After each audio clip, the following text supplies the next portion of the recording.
Hello friends, हम लोग wave का ये फर्दर वीडियो है और हम लोग पढ़ रहे थे superposition of wave moving in same direction. ठीक है, उसी को आगे हम लोग करते हैं। So will move further. So there is a particular case कि इस सिचुएशन में आपको दिया गया हुआ ये सीन, ठीक है, जहाँ पे ये दो सोर्स है और इन दो सोर्स के बीच में जो डिस्टेंस है वो d है और इस सोर्स से स्क्रीन का डिस्टेंस जो है वो d है।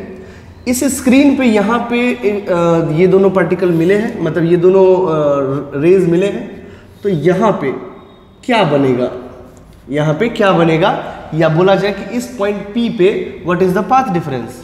Is this okay? This is the central line. हमसे इस तरह का सवाल पूछा गया कि बताएं P पे पाथ डिफरेंस कितना होगा, क्योंकि आपको पता है कि पाथ डिफरेंस निकलेगा जब ही आपका ओके सो वहाँ पे पाथ डिफरेंस निकलेगा तभी फेज डिफरेंस निकल सकता है और तभी आप पता कर पाएंगे कि कहाँ पे मैक्सिमा बना और ये कहाँ पे मिनिमा बना। ओके, तो यहाँ पे पाथ डिफरेंस निकालेंगे। तो यहाँ पे पाथ डिफरेंस क्या है, ये है आपका क्या, आपका x1 और ये क्या होता था x2। ठीक है, तो path difference nothing but path difference क्या है, डेल्टा x अगर देखा जाए तो वो है x2 माइनस x1। ठीक है, अब x2 और x1 क्या है भाई, तो देखो अगर आप ध्यान से देखो इसको मिलाओ, ये तो d है, ठीक है, और ये कितना है, तो ये हो गया आपका कितना d/2, ये d/2। तो पाइथागोरस थ्योरम से देखा जाए तो ये तो परपेंडिकुलर है ना, तो ये x2 कितना होगा, this square plus this square is equal to this square, x2 square. तो x2 को क्या लिख सकते हैं, so delta x is equal to what, root under, that is root under d square plus y plus d/2 का whole square. उसी तरह x1 क्या निकलेगा, अगर x1 की बात करें तो ये देखिए इस ट्रायंगल में ध्यान दीजिए, ये और ये, ठीक है, और this distance is how much, तो this distance is again d/2। तो ये कितना हो जाएगा, तो d square plus this y minus d/2, तो ये डिस्टेंस निकल गया, उसका स्क्वायर का रूट अंडर x1 निकलेगा। So x1 would be equal to what, root under d square plus y minus d/2 का होल स्क्वायर। सो इस तरीके से दोस्तों हम लोग डेल्टा x निकाल सकते हैं और डेल्टा x निकल गया तो हम लोग डेल्टा फाई भी आराम से निकाल लेंगे, कहीं से कोई दिक्कत नहीं आएगा। 2π/λ इंटू डेल्टा x, ठीक है, जो भी आएगा निकल जाएगा। अब अगर मान लो कि पूछ दिया गया कि y कहाँ पे मैक्सिमा बनेगा, कहाँ पे मिनिमा बनेगा, तो मैक्सिमा बनने का डेल्टा फाई आपको पता है, डेल्टा फाई की जगह क्या रखोगे, 0, 2π, 4π और यू कैन से यस, ठीक है ना। तो वहां पे, और ये हम लिखवा चुके हैं, ये मैक्सिमा का condition we had already studied, 0, 2π, 4π, 6π, 8π, ये सब पे क्या बनता है, मैक्सिमा बनता है। तो then you will put the values according to it and you will get the value of y, कहाँ पे मैक्सिमा बनेगा, कहाँ पे मिनिमा बनेगा। ठीक है, तो ये एक केस है, ठीक है। इस तरह के आपको चीजें पूछी जा सकती है एग्जाम में।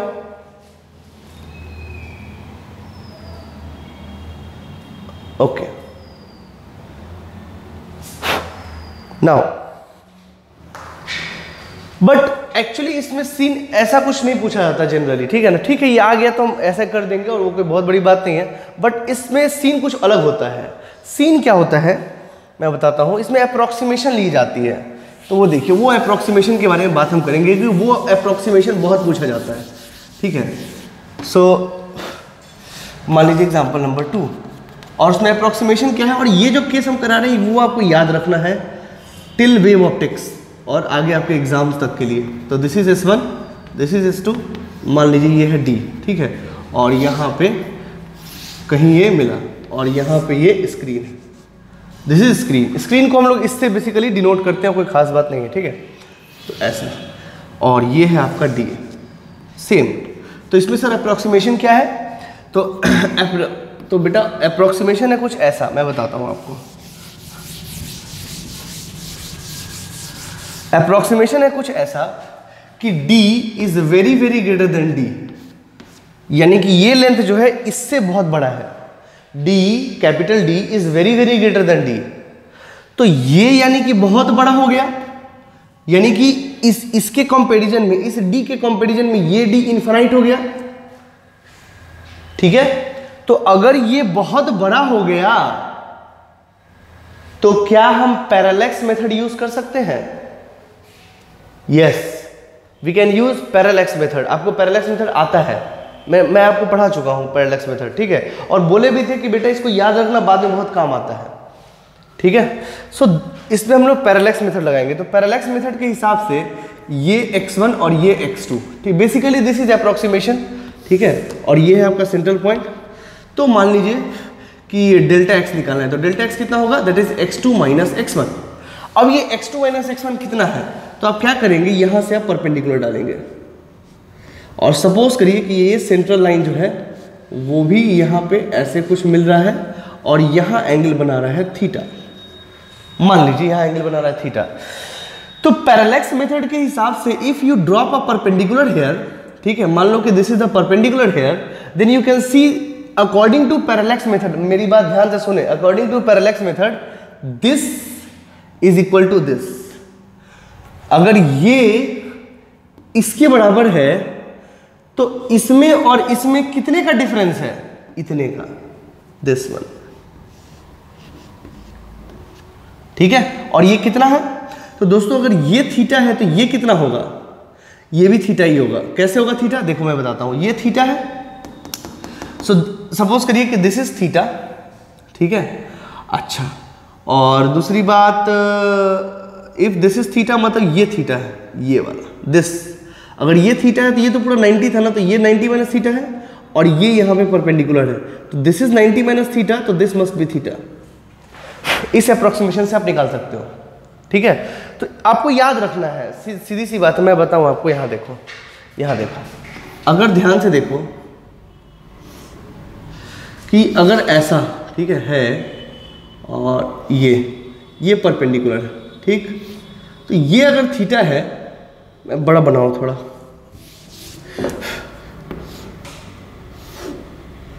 ये ऐसा कुछ, ठीक, तो ऐसा सपोज करिए कि ये थीटा है और ये ऐसे आ गया, ठीक, मान लो ये परपेंडिकुलर है, तो यहाँ परपेंडिकुलर है तो यहाँ भी तो परपेंडिकुलर है, ठीक है। अच्छा, ये अगर थीटा है तो ये कितना हुआ, तो this must be 90 minus theta, ठीक है। और ये परपेंडिकुलर, ये 90 माइनस थीटा है, तो दिस मस्ट बी थीटा। तो आपको याद रखना ये चीज कि ये अगर थीटा होगा तो ये भी थीटा होगा, इसमें कहीं से कोई संदेह नहीं है, ठीक है। तो x2 minus x1 is basically what, this one. तो अगर ये थीटा है, ये थीटा है, सी इन ट्रायंगल S2, S1 और N, if this is theta and this is D, then this must be what, D sin theta, ठीक है। तो यहां पे हम लिखेंगे from parallax method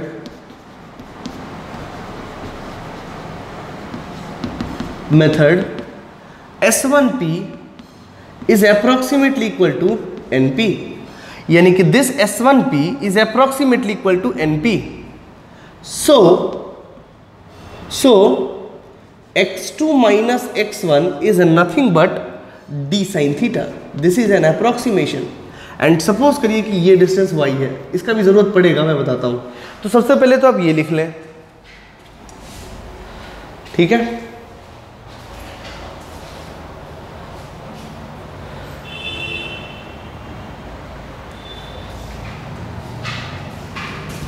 ओके, अब वीडियो पॉज करिए और लिख लीजिए।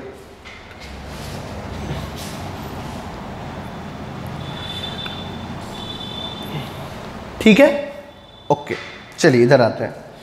सो आपको डेल्टा एक्स निकल गया, तो क्या आप डेल्टा फाई भी निकाल सकते हो, 2 pi by lambda into delta x, और डेल्टा एक्स कितना है, तो 2 pi by lambda into D sine theta.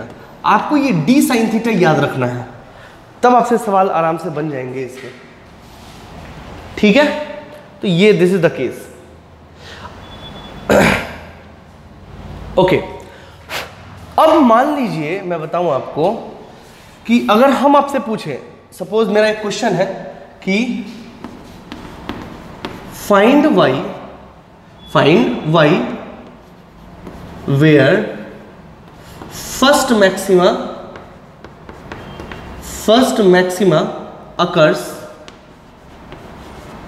occurs after central maxima. अब इस बातों को समझेंगे। इस बातों में समझना क्या है कि दोस्तों यहाँ पे जो पॉइंट O है, यहाँ पे तो वो सेंट्रल मैक्सिमा ही बनाएगा। अगर यहाँ पे इसको मिलाएं, यानी कि if it I just meet this at this point, the both ray meets at this point, तो ये और ये तो ऑटोमेटिकली बराबर है क्योंकि वो सेंट्रल पॉइंट है, तो वहाँ तो मैक्सिमा बनेगा ही। मुझे क्या चाहिए कि find y where first maxima occurs after central maxima, यानी कि इसके बाद जो पहला मैक्सिमा आया है वो हमको निकालना है। ठीक है, पहली बात तो ये ध्यान रखना है।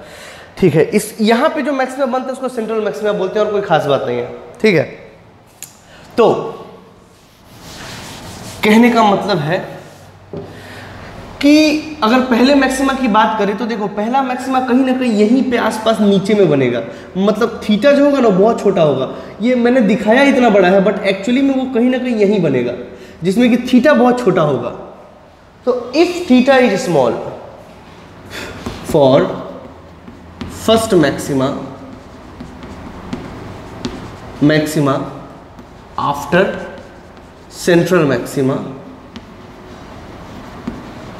after central maxima, theta will be small and sin theta is approximately equal to tan theta is approximately equal to theta। ये तो आप पढ़े हो। ठीक है, और दूसरी बात आपको पता है कि अगर आपको फर्स्ट मैक्सिमा का केस जानना है तो फर्स्ट मैक्सिमा के लिए डेल्टा एक्स कितना होना चाहिए, तो यहाँ पे डेल्टा एक्स 0 होगा तो बाद में पहले बार क्या होगा, अगर डेल्टा एक्स सेंट्रल मैक्सिमा पे 0 है तो पहले मैक्सिमा पे क्या होगा, लेमडा। आपको याद होगा मैक्सिमा बनता है 0, lambda, 2 lambda, 3 lambda, 4 lambda, 5 lambda, ऐसे, या पिछले लेक्चर्स को आप रिकॉल कर सकते हैं। So you will get delta x for first maxima after central maxima will be lambda. Now if you have to just put the values, okay, so delta x कितना था, तो d sin theta is equal to lambda, okay, तो sin theta is equal to lambda by d, lambda by d। अच्छा, आपको बोला है y निकालने के लिए, y के लिए आपको tan theta का जरूरत पड़ेगा। देखिए that is equal to tan theta is equal to y by d। अच्छा, अब जरा ध्यान से देखिए तो tan थीटा क्या, आपको देखना है इस ये इस ट्रायंगल में tan थीटा क्या है, तो tan थीटा बराबर y upon d। Okay, that is very simple, you can see, no sorry this is lambda upon d। Okay, so ये क्या आ गया, y upon d, that is lambda upon d, and this y is equal to how much, that is d lambda upon d, d lambda upon d। ये है आपका y जहां पे आपको पहला मैक्सिमा आएगा। इसको लिख लीजिए। मैं एक बात और बताता हूं,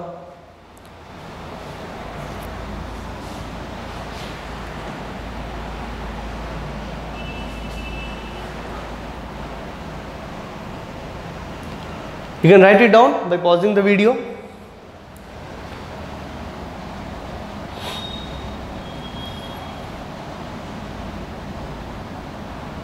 ओके, कम। अब जरा यहां ध्यान से देखें, तो ये तो y आ गया जहां पे पहला मैक्सिमा बनेगा। ठीक है, तो कोई खास बात नहीं था। अब जो कहने का मतलब है, मान लीजिए मैं आपको यहां दिखाऊं कि sine theta is equal to lambda by d आया है, is equal to lambda by d आया है। यहां देखें आया ना। तो अगर क्वेश्चन में ये गिवन है कि lambda is very very less than D, यानी कि दो अप्रोक्सीमेशन हो गए आपके पास, एक D very very greater than D और एक lambda is very very less than D. तो अगर लेमडा बहुत छोटा हो गया डी से, तो ये भी तो सिग्निफाई कर रहा है कि थीटा बहुत स्मॉल है, क्योंकि साइन थीटा का वैल्यू अगर बहुत छोटा है तो उसका थीटा भी बहुत छोटा होगा। Is this okay? Okay, so if this condition is given, then in every condition, whether it is first maxima, second maxima, third maxima, fourth maxima, के लिए हम ये अप्रोक्सीमेशन अप्लाई कर सकते हैं। ठीक, तो चलते हैं। हमको पता था अभी कि tan थीटा बराबर lambda upon d. Okay, lambda upon D. अच्छा, लेमडा अपॉन डी तो हमको निकल गया था कि y बराबर डी लेमडा अपॉन डी। ये था सेंट्रल मैक्सिमा के बाद पहला मैक्सिमा, ठीक है। अच्छा, अब अगर दूसरे मैक्सिमा की बात करें तो कितना हो जाएगा, तो D sine theta is equal to 2 lambda. Okay, सीधी सी बात है, आपका सेंट्रल मैक्सिमा के बाद जो सेकंड मैक्सिमा आएगा वो लेमडा के बाद 2 लेमडा पे आएगा, ठीक है। सो यू कैन सी कि sine theta is equal to 2 lambda upon d. Okay, and this is equal to tan theta. This is equal to tan theta is equal to 2 lambda upon d, and similarly tan theta is equal to y upon d, तो y is equal to 2d lambda upon d, ठीक है। तो यहां से दोस्तों आपको एक बात समझ में आएगा, मैं बताऊं, पहले आप लिख लीजिए इसको। I think this you had written,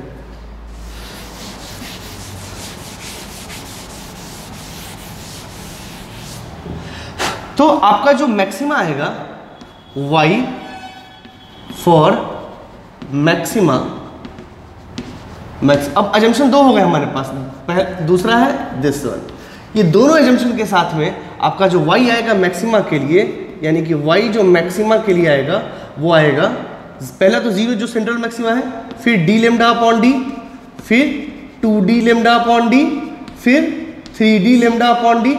इस तरीके से आपका मैक्सिमा आता चलेगा। अब वैल्यूज 3, 4, 5 जो भी रखना है रखते चलिए, आपका y मैक्सिमा के लिए आता चलेगा, ठीक है। लिख लीजिए,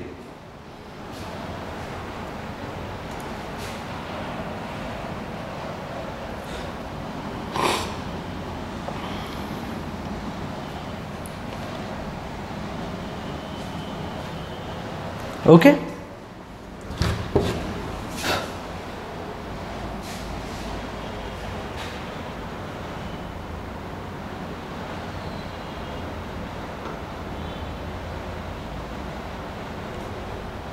चलिए, now for the same case अगर हमको मिनिमा के लिए निकालना पड़ेगा, for the same given case अगर y निकालना पड़ेगा मिनिमा के लिए तो कहां आएगा, तो मैं बताऊं आपको।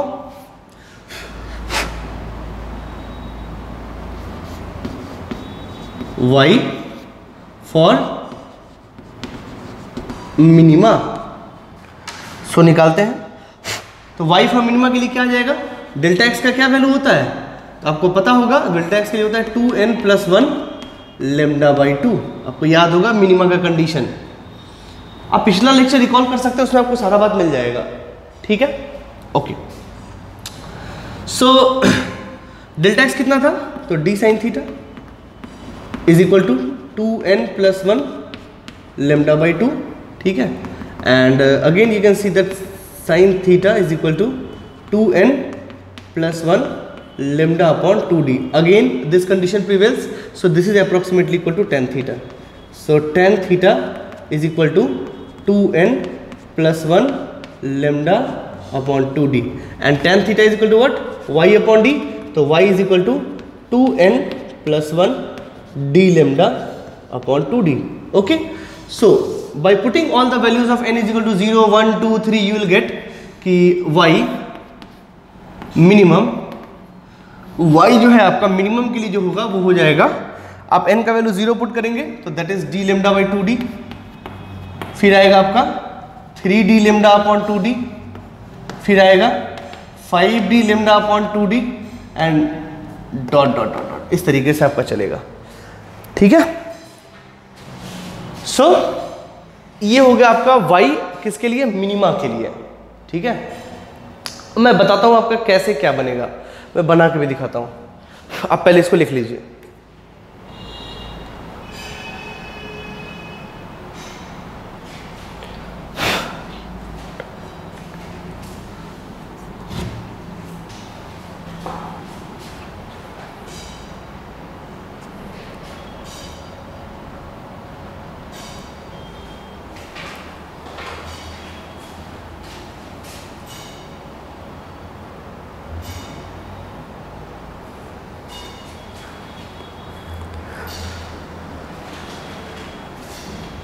तो अब कहने का मतलब है कि कभी भी, मैं इसको समराइज कर देता हूं, ठीक है। इसको लिख लीजिए जल्दी से।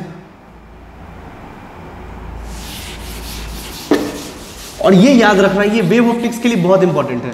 मैंने इसलिए यहाँ पे पढ़ा दिया इसे क्योंकि हम लोग उसी टॉपिक में चल रहे थे तो हम कंप्लीट कर दिए यहाँ पे। दिस ये S1 S2, ठीक है, and suppose this is D।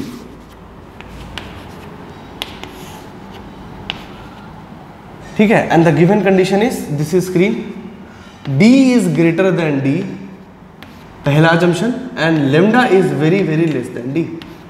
ठीक है,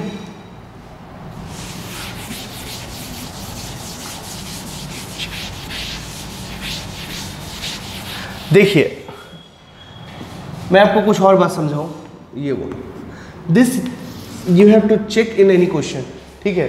लेकिन जब आप वेव ऑप्टिक्स में चलोगे ना, जब आप वेव ऑप्टिक्स में जाओगे तो वेव ऑप्टिक्स में देखो कि लेमडा बहुत छोटा होता है। लाइट का वेवलेंथ कितना होता है? नैनोमीटर्स में, और डी होगा मिलीमीटर्स में। तो मिलीमीटर्स नैनोमीटर के कंपैरिजन में बहुत बड़ा है, ठीक है। तो you can actually get the situation by reading simply the question, ठीक है। और आने वाले समय में जब वेव ऑप्टिक्स हम पढ़ेंगे तो ये assumption whether it is written in the question, अगर ये दे दिया है कि चलो ठीक है डी बराबर 2 लेमडा, तो डी उतना बड़ा नहीं है जिसके लिए हम सारा अप्रॉक्सीमेशन ले सकते हैं। लेकिन अगर कुछ नहीं दिया है सवालों में, सीधा बोल रहा है कि आप y निकालिए कहाँ पे फ्रिंज बनेगा, then you directly consider this situation. अगर क्वेश्चन को ये केस नहीं देना होगा तो वो इस d की वैल्यू और d इस d की वैल्यू वो प्रोवाइड कर देगा, जिसे कि आप कंपेयर कर सकते हो। मेरी बात ध्यान से समझें। अगर बुक में उसको अप्रॉक्सीमेशन नहीं लेना होगा तो इस d की वैल्यू और इस d की वैल्यू वो प्रोवाइड करेगा, ठीक है। और जनरली ये तो रहता ही रहता है, इसके लिए हमको चिंता करना पड़ता है, ठीक है। तो अगर कुछ नहीं दिया है तो ये दोनों अजम्पशन मान के चलेंगे वेव ऑप्टिक्स में, ये ज़्यादातर वेव ऑप्टिक्स में ही आएगा ये सारी बातें, ठीक है। तो कुछ नहीं दिया हुआ है तो ये सिचुएशन मान के चलेंगे, वेव ऑप्टिक्स की बात कर रहे हैं हम। और अगर दे दिया हुआ है तो ध्यान लगा के करना है हमको, ठीक है। क्योंकि अगर मान लीजिए मैं आपको बताऊं कि आपने देखा कि साइन थीटा बराबर लेमडा अपॉन डी होता है। सपोज आपको दे दिया क्वेश्चन में डी बराबर 2 लेमडा, ये प्रोवाइड कर दिया, तो साइन थीटा कितना हो जाएगा? That is lambda upon D, D is 2 lambda, तो लेमडा से लेमडा करके 1/2। नाउ थीटा इज 30 डिग्री, तो 30 डिग्री छोटा एंगल नहीं है, उसके लिए हम tan थीटा बराबर नहीं कर सकते हैं।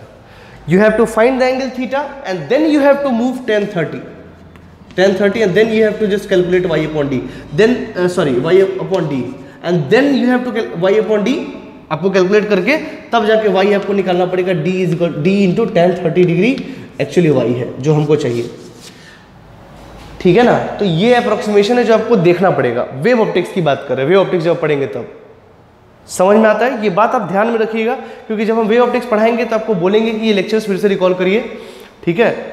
तब जाके हम ये यहाँ पे आगे बढ़ पाएंगे, ठीक है। क्योंकि ये सारी बातें फिर से नहीं बताने वाले। चलिए, तो ये दोनों कंडीशन है। तो इस दोनों कंडीशन के लिए आपका जो y मैक्सिमम आया है कहाँ कहाँ पे बनेगा, तो वो है 0 d lambda by d, 2 d lambda by d and dot dot dot इस तरीके से। एंड y मिनिमम जो बना है, this is the summarise, y minimum जो बना है वो बना है d लेमडा अपॉन 2d, ठीक है। फिर बनेगा 3d लेमडा अपॉन 2d, फिर बनेगा 5d lambda upon 2d and dot dot dot इस तरीके से आपका बनेगा, ठीक है। तो यहाँ पे आपको कैसा नजर आएगा, तो वो नजर आएगा कुछ ऐसा, मैं बताऊं।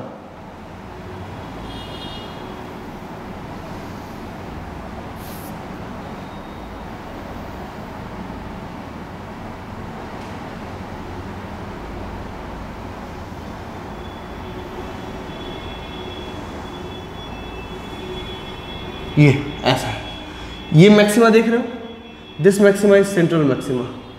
अब इसको लिख लीजिए,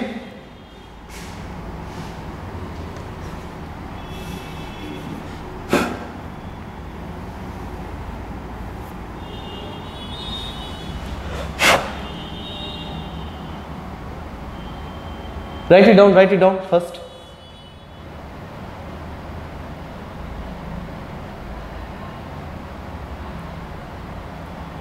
तो ये है आपको इस सीन के लिए, इस केस के लिए जब ये अप्रोक्सीमेशन होगा तो ये कहानी ऑटोमेटिक निकल जाएगा, आपको चिंता करने की कोई ज़रूरत नहीं है, ठीक है। I think it is clear to you. चलिए, अब देखिए यहाँ पे इसको बोलेंगे सेंट्रल मैक्सिमा।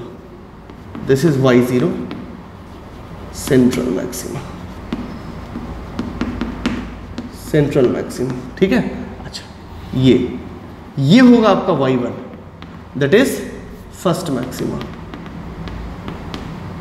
फर्स्ट मैक्सिमा, ठीक है। And that is d lambda upon d, ठीक है। ये है आपका y2, ठीक है, y2 that is second maxima. किसके बाद सेकेंड मैक्सिमा? सेंट्रल के बाद सेकेंड मैक्सिमा, ठीक है। And that is 2d lambda upon d, ठीक है। पहली बात तो ये। उसके बाद आते हैं मिनिमा पे। तो ये है आपका मिनिमा, ये this are the minimas, this are the minimas, ठीक है। सो मैं यहां लिख देता हूं, दिस इज y1 डैश, तो this is d lambda upon 2d, इनके बीच में होगा। देखो d लैम्डा बाई 2 का आधा है, तो d लैम्डा बाई d का आधा ये होगा, ठीक है। And again this distance, this is what y2 dash, that is how much? That is 2d lambda upon 2d। This one, this is y3 dash, that is sorry this is 3d lambda and this is 5d lambda upon 2d। ये है आपका maxima minima का कहानी। इस तरीके से आपके alternate fringes बनेंगे। दैट इज, ये तो सेंट्रल है, उसका minima, maxima, minima, maxima, this is maxima, minima, ऐसे करके alternate bright and dark fringes आपके बनेंगे, ठीक है। तो I think it is clear to you. Yes, I think it is clear to you now. So इस तरीके से आपके फ्रिंजेस बनते चलेंगे।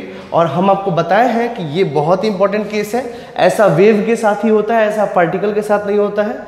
तो कोई भी दो सोर्स एनर्जी का जो ट्रांसमिशन हो रहा है और अगर वो इस तरीके का फ्रिंजेस इस स्क्रीन पे बना रहा है, मतलब वो एनर्जी जिस माध्यम से आ रहा है वो वेव है, ठीक है। तो ये बहुत बड़ा पहचान है वेव का। न्यूटन्स के थ्योरी को यही स्क्रीन जो है, यही जो पिक्चर है वो गलत साबित किया था, वरना लाइट को हम गलत ही पढ़ रहे थे पहले से। That is called Newton's corpuscular theory. आपको भी सर्च कर सकते हो, मैं पढ़ाऊंगा अभी, आप सर्च भी कर सकते हो। इसी के बाद ये आया था आपको यंग्स डबल स्लिट एक्सपेरिमेंट के बाद ये सारी कहानी आई थी। खैर मैं और भी एक्सप्लेन करूंगा, आप कंफ्यूज बिल्कुल भी मत हो।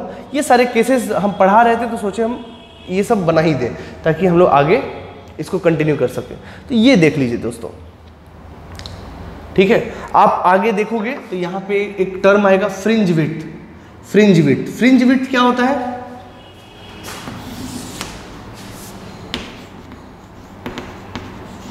फ्रिंज विड्थ, फ्रिंज विड्थ क्या होता है? तो सपोज करिए अगर हम ये करें कि bright fringe width, bright fringe width, तो इसको डिफाइन करते हैं। ब्राइट फ्रिंज विड्थ क्या है ये?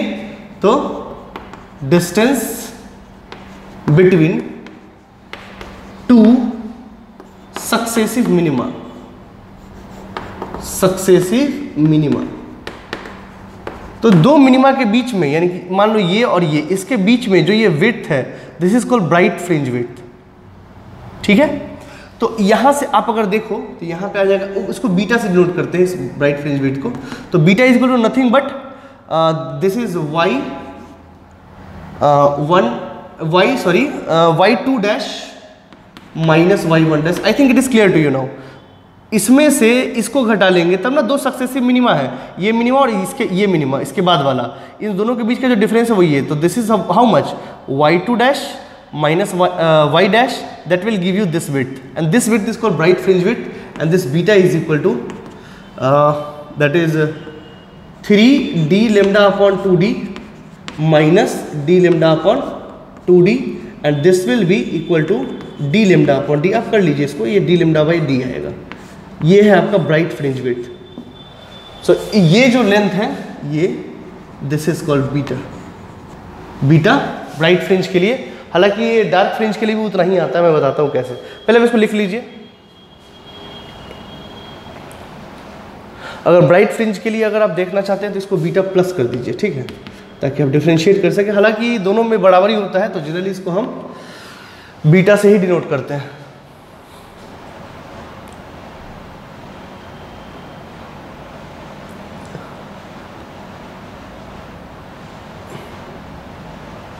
ब्राइट। ओके, तो I think it is clear to you now. अब हम लोग आते हैं डार्क फ्रिंज विड्थ पे। डार्क फ्रिंज विड्थ पे तो वो है distance between two successive maxima. हम ऐसा मिटा के कर सकते हैं, आपको फिर से लिखना पड़ेगा। And this is nothing but this is y2, that is y2 minus y1। This is, या फिर आप इसमें से इसको भी घटा सकते हैं, या फिर आप इसमें से इसको घटा सकते हैं। दिस इज y2 यहाँ से यहाँ तक, और दिस इज y1। इसमें से अगर इसको घटा दे तो ये बचेगा आपका, यानी कि what I am asking about this is this one, और ये मान लीजिए बीटा माइनस है। ठीक है, सो उसको डिनोट करेंगे बीटा माइनस से, बीटा माइनस। ठीक है, तो y2 माइनस y1, तो बीटा माइनस कितना हो गया, तो y2 is nothing but 2d lambda upon D and minus D lambda upon D. ये आप देख सकते हैं कि बीटा माइनस जो है डी लेमडा अपॉन डी है। तो बेसिकली आपसे क्वेश्चन में कभी ब्राइट फ्रिंज और डार्क फ्रिंज करके नहीं पूछता है, आपसे सीधा फ्रिंज विड्थ पूछेगा, इसलिए क्योंकि दोनों बराबर है। आपने देखा कि वो भी उतना ही है, यहाँ पे आपको पता चल गया कि beta plus is equal to beta minus. लेकिन ये कौन सा केस है, ये केस है अजम्पशन वाले, यानी कौन सा अजम्पशन कि d ग्रेटर देन d और lambda is very very less then d। ये दोनों कंडीशन के लिए ये सारा सिनेरियो है, यानी कि ये अवेलेबल है। और कुछ नहीं दिया रहे तब तो आपको यही मान के चलना है, यही सही है। ठीक है, लिख लीजिए। खैर ये छोटा सा चीज़, ये 30% है वेव ऑप्टिक्स का। इसमें बहुत सारी और बातें आएंगी, बहुत सारी और बातें आएंगी। वाइट लाइट से क्या होता है, मोनोक्रोमेटिक लाइट क्या होता है, वेवलेंथ बढ़ाने से क्या होता है, ये सारी बातें हम वहाँ करेंगे। बट ये बेसिक्स है जो आपको यहाँ हमने बता दिया, क्योंकि हम वेव पढ़ रहे थे, वेव के एस्पेक्ट से ही मिलता जुलता ये सारी चीज़ें हैं। ठीक है, लिख लीजिए इसको।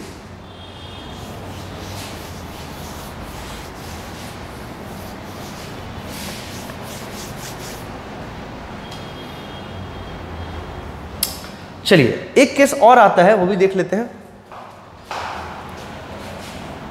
तो I think it is now clear to you. Okay,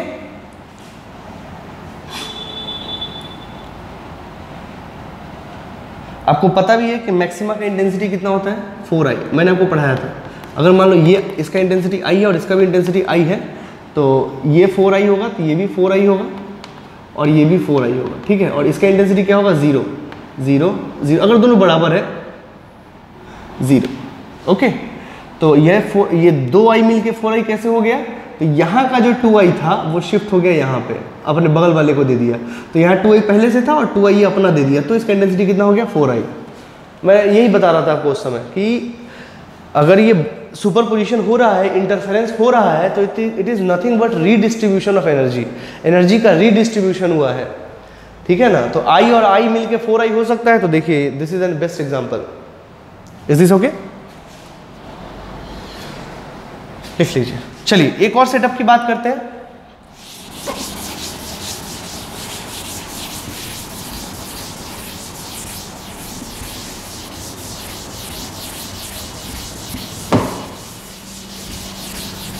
इसी तरह एक और सेटअप है, उसका ही बात कर लेते हैं। That is example number 3। वो सेटअप कुछ ऐसा है।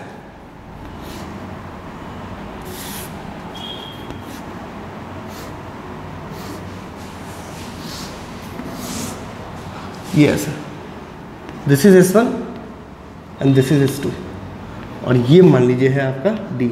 And again it is given already कि D is greater then D। ठीक है, and lambda is less than D। हम इसी केस के लिए बात करते हैं। नॉर्मल केस के लिए आपको पता है कि x1 x2 निकालना है जुगाड़ लगा के। Suppose this is the central point और D क्या है, तो ये डिस्टेंस, दिस इज D। ठीक है, अब ये यहां मिला। ठीक है, तो suppose yes that is O, और सपोज ये O डैश है, ये इसका बीच का पॉइंट। ठीक है, और यहाँ से जो एंगल बना रहा है ये, this angle is theta, this angle is theta. Okay, so suppose this is x2, this is, suppose it is x1 and this is x2 and this is point P and again this is y। ठीक है, तो यहाँ पे हम delta x कैसे निकालेंगे, this one, यहाँ से perpendicular, again parallax method is applicable. So now what is this distance, तो if it is d and if it is theta, अगर ये थीटा है तो पैरेलैक्स मेथड से ये भी थीटा ही होगा, क्योंकि पैरेलैक्स मेथड में क्या होता है, सारे लाइन पैरेलल हो जाते हैं, क्योंकि d very very greater than d है। तो अगर ये थीटा है तो ये भी थीटा है, तो this angle is what, this distance is what, that is d cos theta, this is d cos theta. तो delta X nothing but here it is d cos theta, ये आपको याद रखना है। ठीक है, और कैसे होता है इसमें कोई बहुत बड़ी बात नहीं है। पैरेलैक्स मेथड में क्या होता है, सारे लाइन एक दूसरे के पैरेलल हो जाते हैं, तो पैरेलल हो जाते हैं, इसको काट दिए परपेंडिकुलर डाल के, तो ये सारे लाइन बराबर है, तो जो बच गया वो ये, तो यानी कि इसमें और इसमें इतने का ही डिफरेंस है। तो delta x is how much, that is d cos theta. ठीक है, अब अपने हिसाब से आप निकाल लीजिए कि मैक्सिमा कब बनेगा, तो d cos थीटा जब क्या होगा, d cos थीटा जब होगा आपका, डेल्टा एक्स क्या होगा मैक्सिमा के लिए, लेमडा 0 और this kind of thing. So d cos theta is equal to lambda, ये आपका होगा मैक्सिमा। तो मैक्सिमा की कंडीशन आप डालिए, बेसिकली मैं मैक्सिमा कंडीशन जनरलाइज कंडीशन में लिख देता हूँ 2n लेमडा, आपको नहीं सॉरी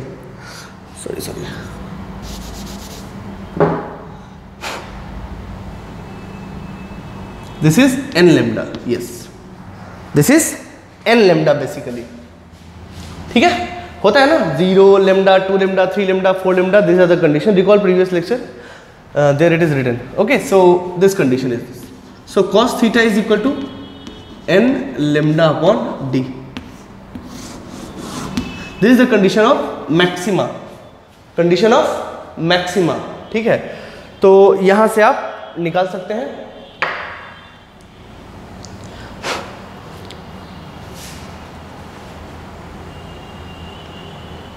ठीक है, अब मान लीजिए अगर y निकालना होगा, तो यहाँ पे हम cos थीटा से क्या निकाल सकते हैं, cos थीटा से sin थीटा निकाल सकते हैं कि sin थीटा इज अप्रोक्सीमेटली, इसमें आपको करना पड़ेगा थोड़ा सा चीज़, तो sin theta is equal to how much, that is this is h, तो रूट अंडर ये h और ये b है, तो d square minus n square lambda square upon d, this sin theta and this is approximately equal to tan theta.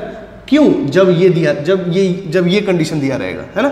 So this is tan theta, ये direct आप tan theta भी निकाल सकते हो, मुझे कोई दिक्कत नहीं है, आंसर लगभग उतना ही आएगा।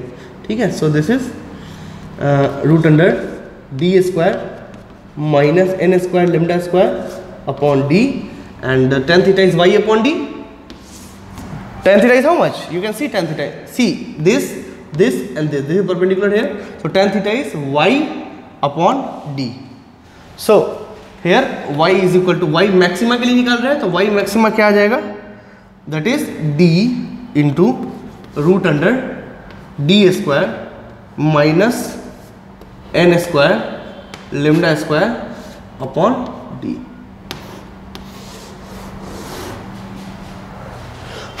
और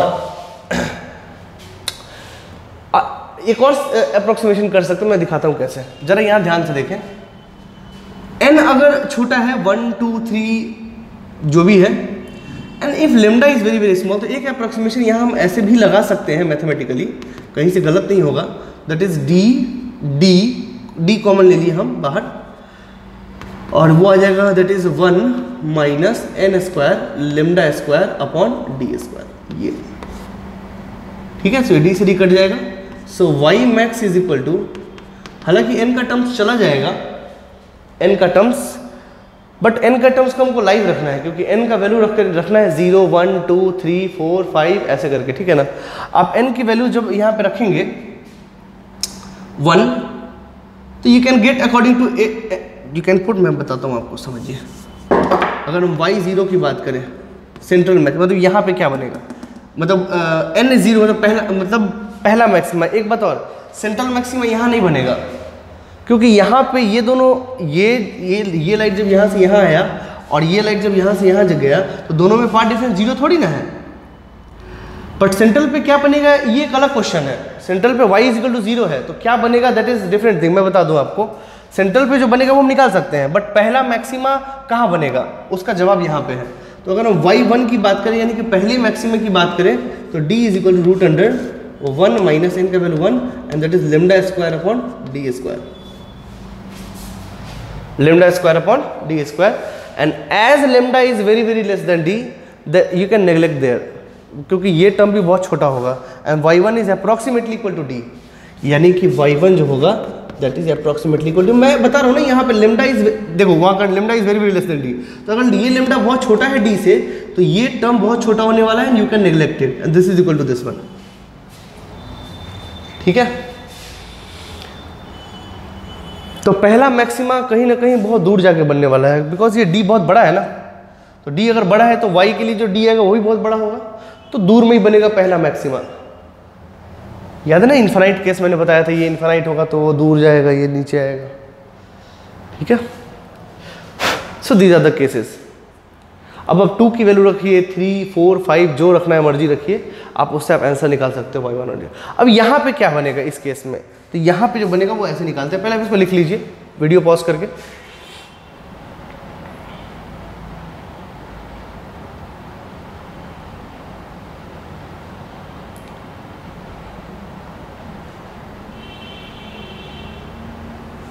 चलिए, अगर देखा जाए y का एक्सप्रेशन क्या है, बेसिकली y का एक्सप्रेशन है दिस वन, ये याद रखना है आपको।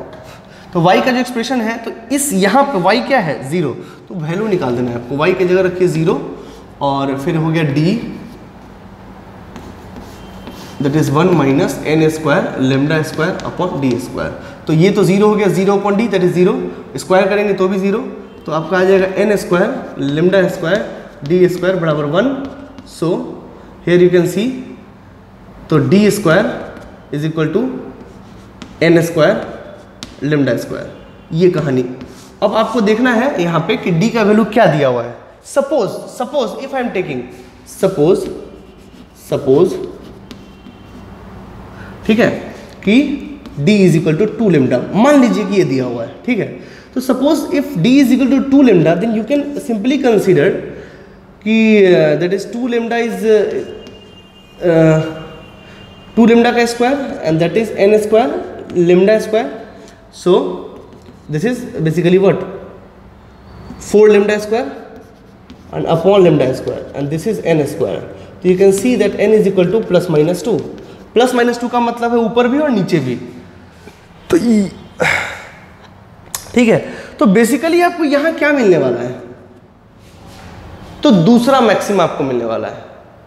अगर मैक्सिमा की बात करें तो n देखिए आपका क्या आया है, 2 आया है। तो n अगर 2.5 आता तो समझते मिनिमा आता, n अगर उन दोनों के बीच 2.5 और 3 के बीच में आता तो कुछ और होता। हो सकता है इस केस में, ऐसा कोई बड़ी बहुत यहाँ पे ऐसा ज़रूरी नहीं है कि यहाँ पे हमेशा आपका मैक्सिमा ही बने, वो इसके हिसाब से डिपेंड करता है। देखिए मैंने d 2 लेमडा लिया, यहाँ पे देखो this minus this is 2 lambda, देखिए आप आया भी है d बराबर डेल्टा x बराबर 2 लेमडा आएगा, तो n बराबर 2 आएगा। ठीक है, अब उस केस में रख के देखिए तो यहाँ पे मैक्सिमम बन रहा है इस केस के लिए। अगर हम d 2.5 लेमडा रहते तो यहाँ मिनिमा बनता, तो दैट इज नॉट श्योर कि यहाँ पे क्या बनेगा, वो आपको चेक करना पड़ेगा। ठीक है, तो ये केसेस है आपका। अच्छा, अगर इसकी बात करें, अगर इन्फिनाइट पे बात करें तो इन्फिनाइट पे थीटा कितना हो जाएगा जी, 90 डिग्री के आसपास।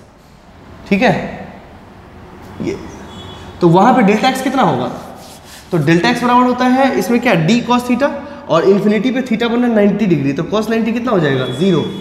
तो इन्फिनिटी पे डेल्टा एक्स 0 होता है, ये हम करा भी चुके हैं पिछले सवाल में, आप यहाँ से फील भी कर सकते हो कि d cos थीटा अगर इन्फिनिटी पे जाएगा तो थीटा हो जाएगा ऐसे बढ़ते बढ़ते बढ़ते बढ़ते बढ़ते बढ़ते अप्रॉक्सीमेटली 90 डिग्री, तो cos 90 0, तो डेल्टा एक्स 0 हो जाएगा इन्फिनिटी पे, उस इन्फिनिटी पे और इस इन्फिनिटी पे।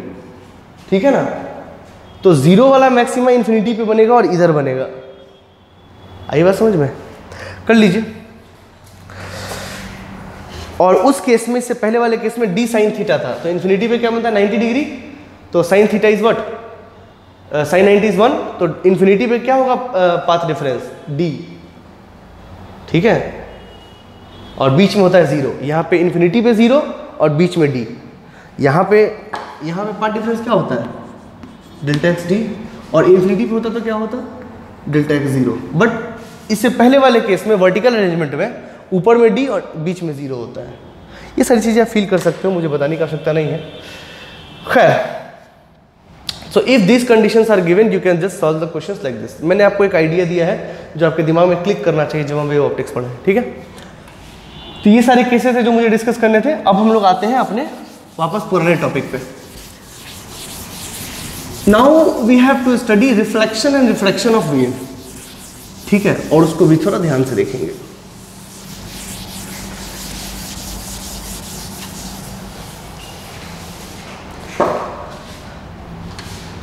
अब देखिए,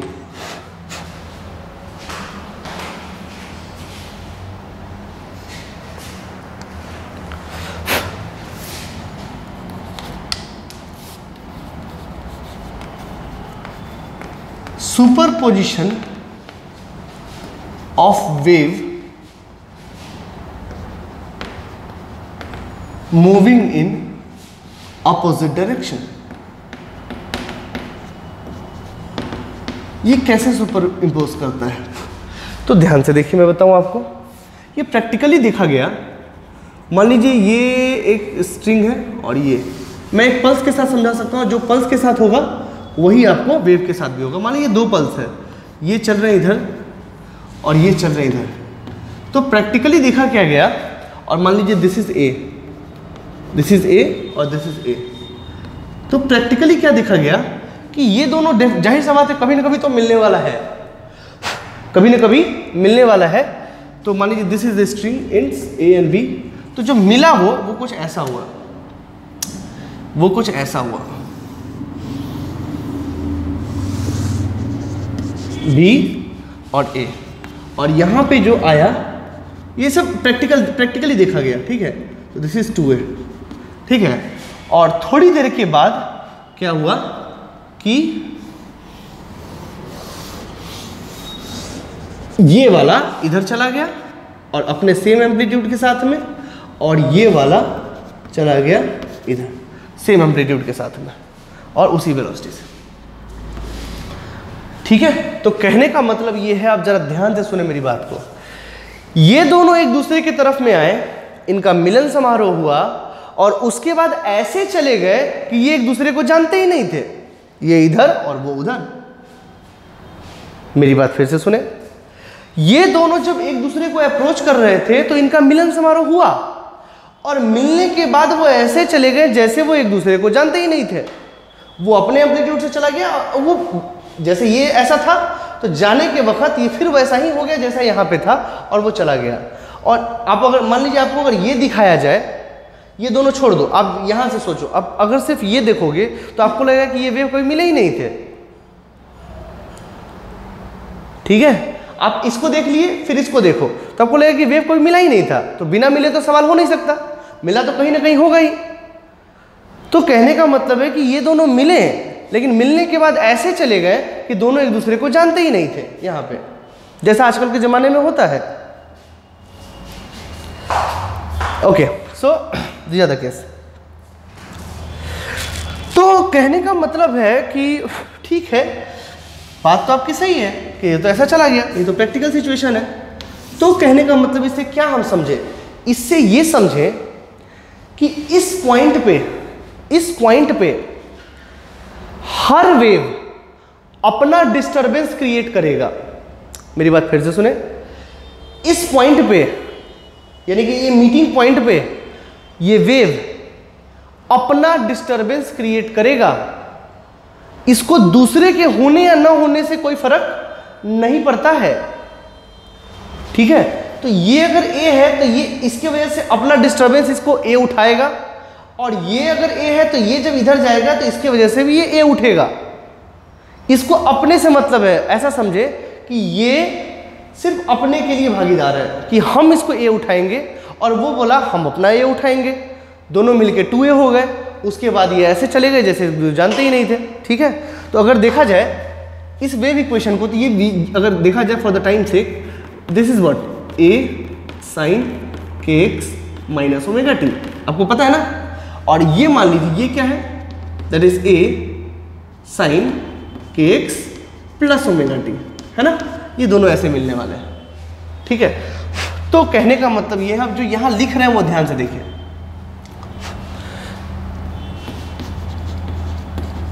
two waves come together and meet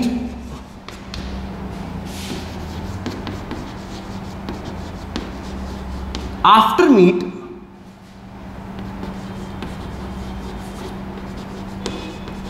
they move like they had not interacted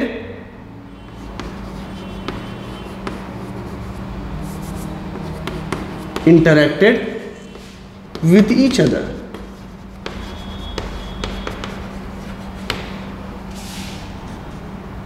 Means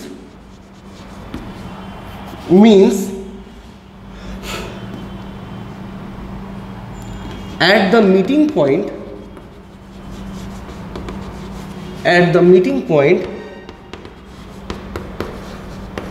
each wave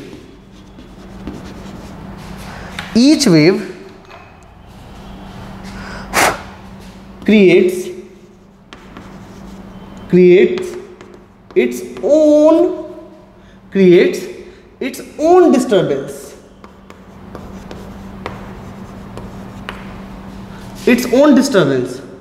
And it will not get affected by any other wave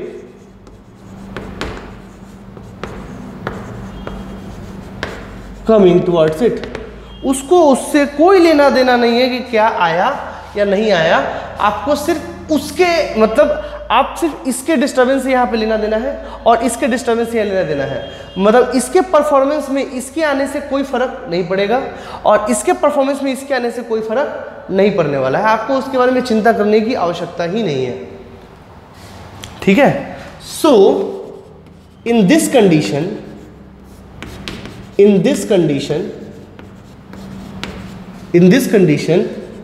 at meeting point we can simply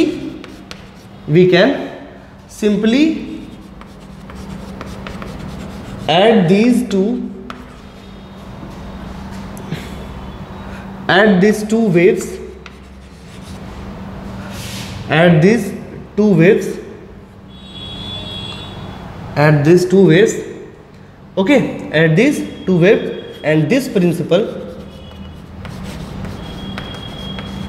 this principle is known as superposition principle.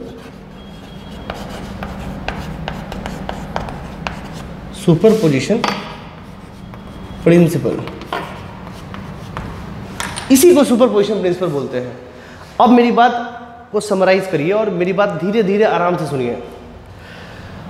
अगर, और ऐसा अभी नहीं, ये कभी भी किसी भी सिचुएशन में ऐसा होगा जो मैं बता रहा हूं, अगर दो चीज मिल रहे हैं और दूसरे का प्रभाव पहले के आने के वजह से अगर कम नहीं हुआ या पहले का प्रभाव दूसरे के आने की वजह से कम नहीं हुआ, मतलब एक दूसरे से कुछ लेना देना है ही नहीं, उस केस में इन दोनों डिस्प्लेसमेंट्स को या दोनों इफेक्ट को हम जोड़ सकते हैं एंड दिस जोड़ना इज कॉल्ड सुपरपोजिशन थ्योरम।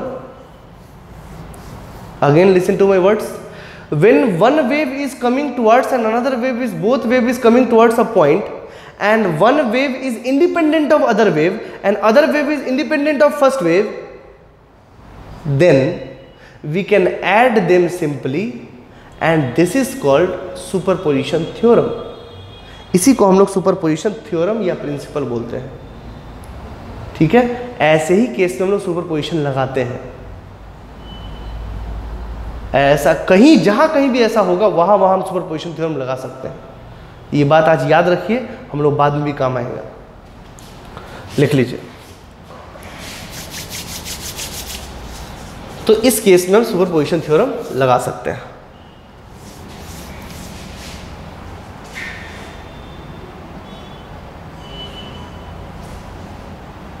और you can say better to write, क्योंकि आप दो वेव को आप जोड़ रहे हो तो वेव क्या है, वेव है। ये एक वेक्टर है, आपको पता नहीं ये वेक्टर है। Magnitude, angle, these are the vector forms. आप वेक्टोरियली ही जोड़ते हो ना, a1 a2 बीच में जो एंगल होता है वो करके जोड़ते हो ना। तो उस तरीके के जोड़ने की संभावनाओं को आप यहाँ पे बेटर, अगर आपको नहीं समझ में आ रहा तो we can simply add them, add these two waves vectorially. आप अगर बेटर लिखना चाहते हो और तो यहाँ पे वेक्टोरियली लिख दीजिए, क्योंकि already these are what, vector quantities, vectorially. आप ये लिख सकते हो, मुझे कोई दिक्कत नहीं है, वैसे तो है तो वेक्टर ही।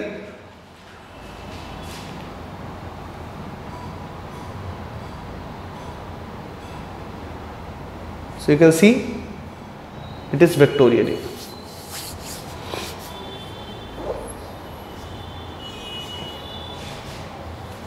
Okay?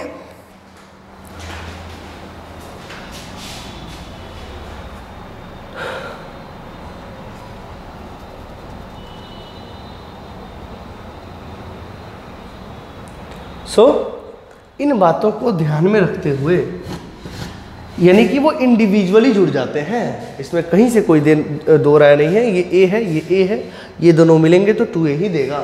ठीक है, चलिए एक एग्जांपल और करते हैं।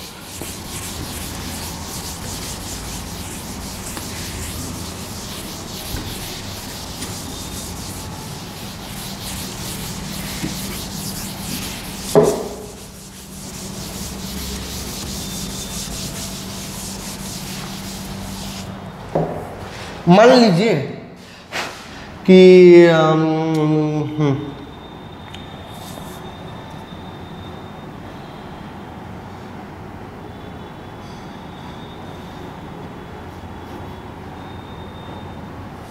चलिए ऐसे समझते हैं।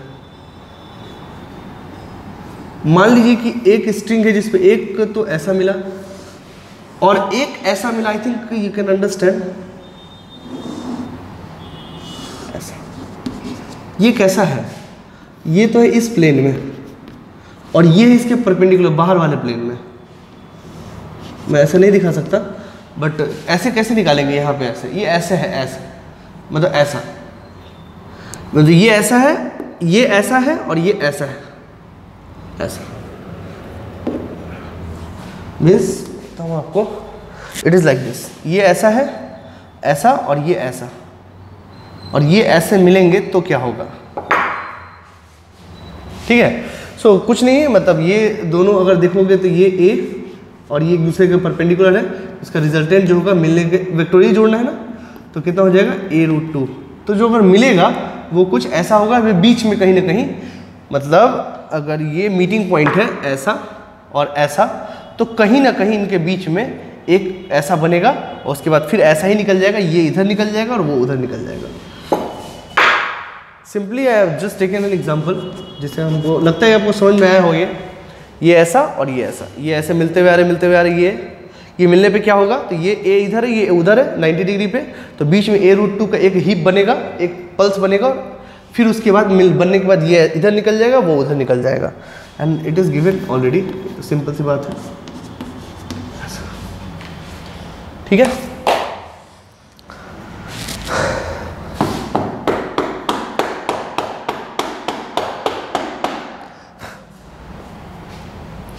चलिए खैर, ये छोटा छोटा एग्जांपल था, ये सारी बातें।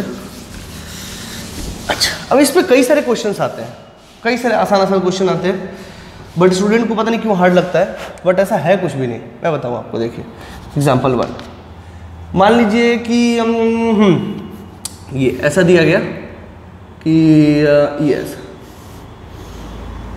ये दो वेव शेप है,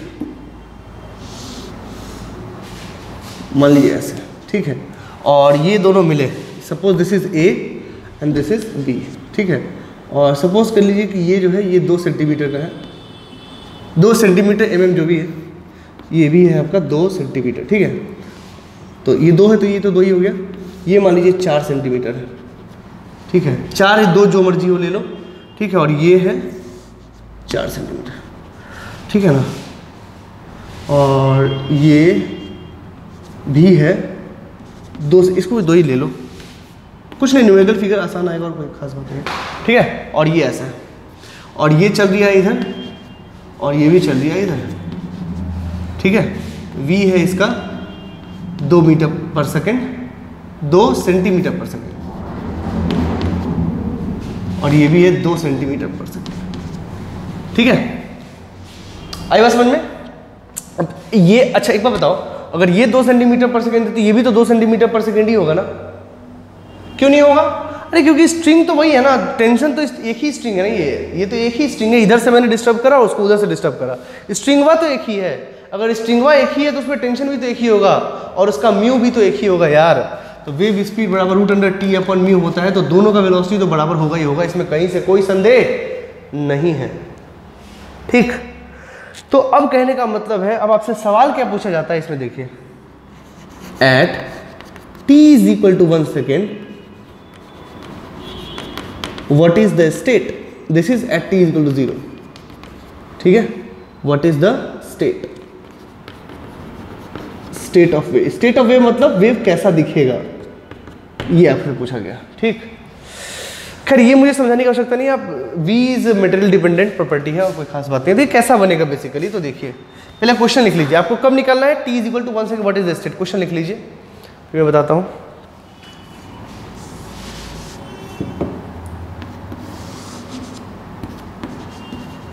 लिख लीजिए,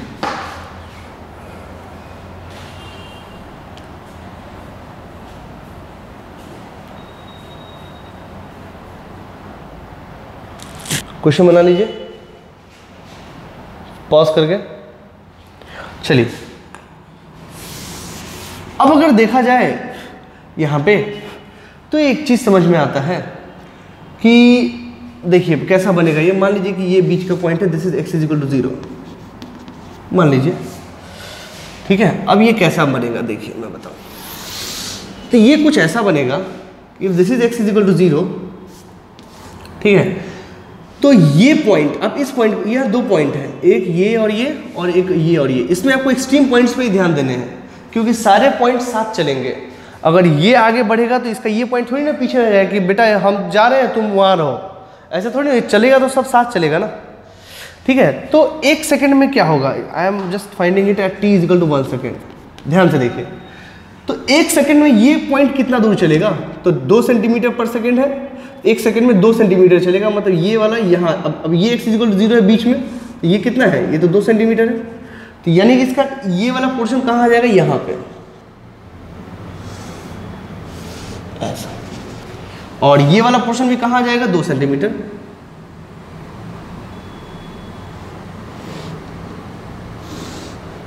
ऐसा।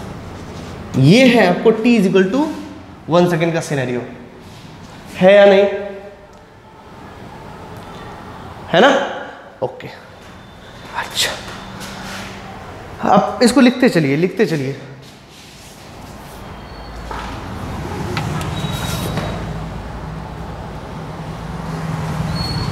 दीदी दीदी आई है क्या, अरे तो पानी हमको चाहिए,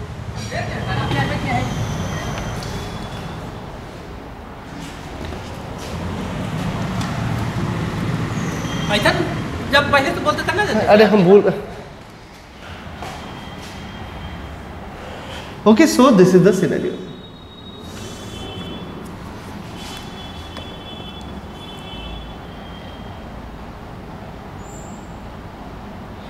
ओके। अच्छा अब आगे क्या पूछा गया कि एट t = 1.5 सेकेंड क्या होगा, t = 1.5 सेकेंड क्या होगा, तो मैं बनाऊं इसको अब लिख लिए होंगे आई थिंक, तो t = 1.5 सेकेंड कहाँ बना दें, यहीं पे बनाते हैं, चलिए ठीक है, t is equal to, now I am just finding t is equal to 1.5 second. ठीक,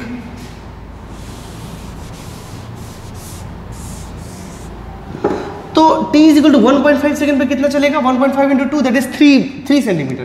तो 2 सेंटीमीटर और 1 सेंटीमीटर यहाँ पे, ये 1 सेंटीमीटर और ये 1 सेंटीमीटर यहाँ। तो सीन तो कुछ ऐसा होने वाला है, ठीक है। ये इसका हुआ, ये इसका हुआ, और ये वाला किधर बढ़ जाएगा सिंपली? तो ये भी तो जाएगा आपको 3 सेंटीमीटर, तो ये हो गया आपका 2 सेंटीमीटर और उधर 1 सेंटीमीटर, तो बीच में ऐसा आ जाएगा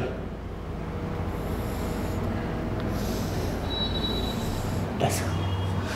अब यहां पे दिमाग लगाना है आपको कि ये दोनों के मिलन से प्रभाव क्या पड़ा, दिखेगा आपको क्या? तो बेटा दिखेगा आपको ऐसा कुछ।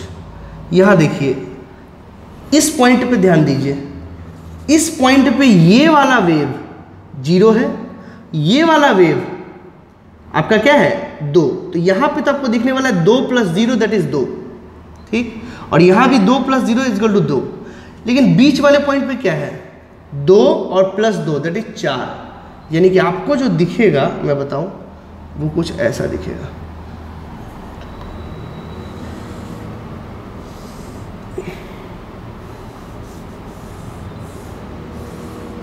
आप पेंसिल से बनाएंगे तो ज़्यादा बेटर है। ये देखिए घर बन गया, तो आपको जो जंक्चर पॉइंट है यानी कि जो मीटिंग पॉइंट है आपको ये ऐसा दिखने वाला है, ठीक है। और फिर उसके बाद ये वैसा ही चला जाएगा जैसे इसको एक दूसरे से कोई लेना देना नहीं है।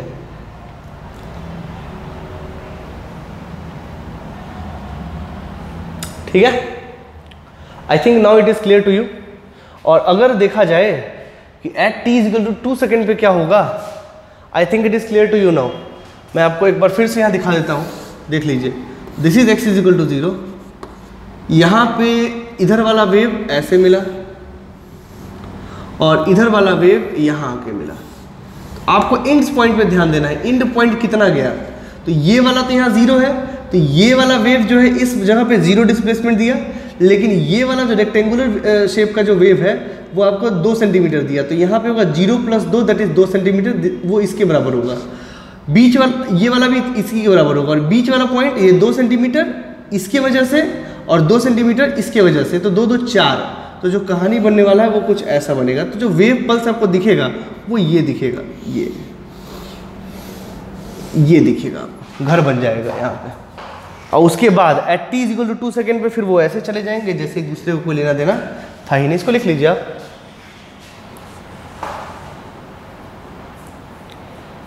तो ये है वेव मीटिंग में कई सारे क्वेश्चंस पूछे जाते हैं इसमें, बट आई डोंट थिंक कि कोई खास बात है इसमें। ठीक है, अब हम लोग आते हैं, आप इसको खुद से करिए, ये मेरे जो हम रब कर दिए, तो आप इसको खुद से बना के खुद से देखिए आपका आता है कि नहीं, आप जस्टिफिएबल है कि नहीं इसमें। अब at t is equal to 2 second, तो ये at t is equal to 2 second में कुछ ऐसा होगा, ये वाला चला जाएगा इधर और ये वाला चला जाएगा इधर, है ना। 4 सेंटीमीटर बढ़ेगा, तो मान लीजिए यहाँ से ये चला जाएगा इधर 4 सेंटीमीटर, और ये तो 2 सेंटीमीटर, तो ये यहाँ और ये यहाँ ऐसा, ठीक है। ये ऐसा चला जाएगा, ये इधर चला जाएगा और ये नहीं, जैसे इसको किसी से कोई लेना देना था ही नहीं। लिख लीजिए। तो इस तरह के क्वेश्चंस दोस्तों पूछे जा सकते हैं आपसे, और आते भी हैं एग्जाम में, इसमें कोई बहुत बड़ी बात नहीं है।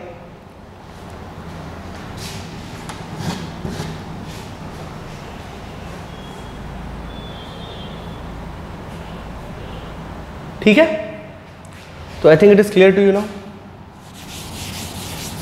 तो इस तरह के दोस्तों मीटिंग पॉइंट्स बनाते हैं।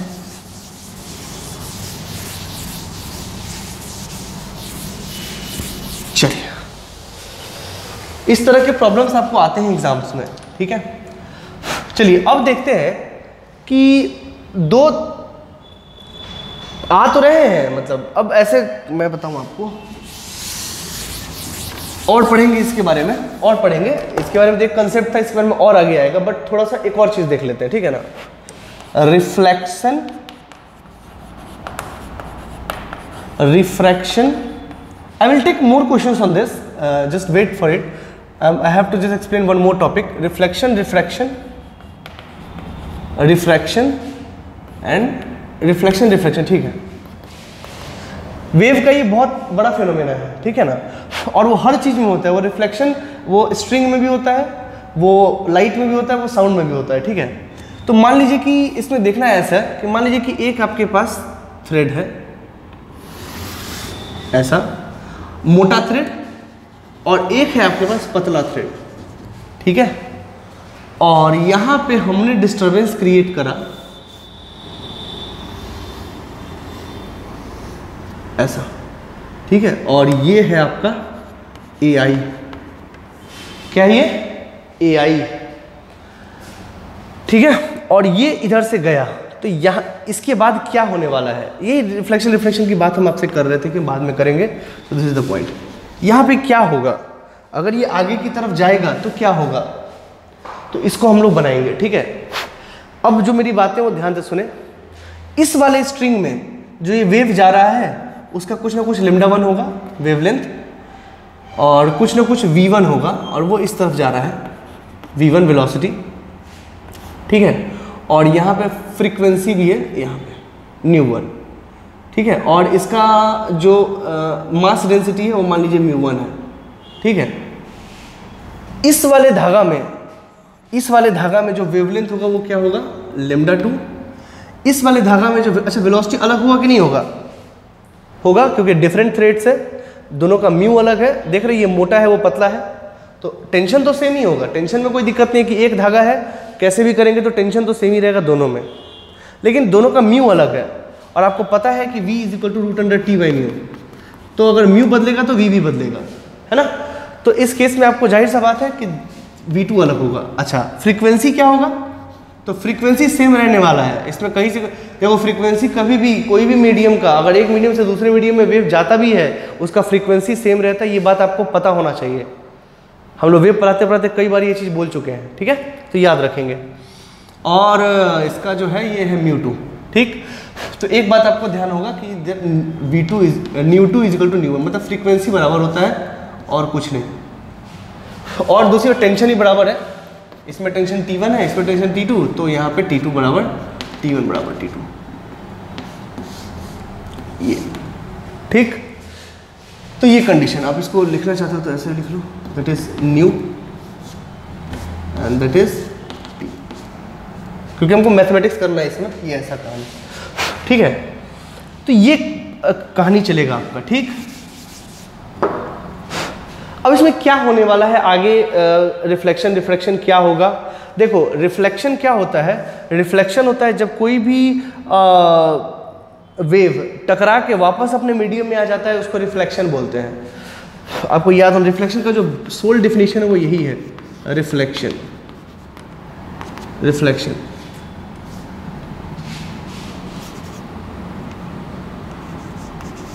In this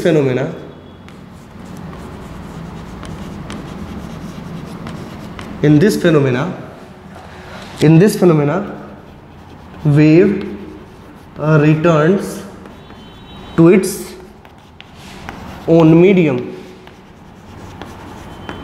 वेव अपने मीडियम में रिप्रेजेंट कर जाता है रिफ्लेक्शन के बाद, आफ्टर स्ट्राइकिंग जंक्शन। जंक्शन कौन है, ये वाला। अच्छा रिफ्रैक्शन या ट्रांसमिशन भी बोलते हैं इसको, रिफ्रैक्शन और ट्रांसमिशन।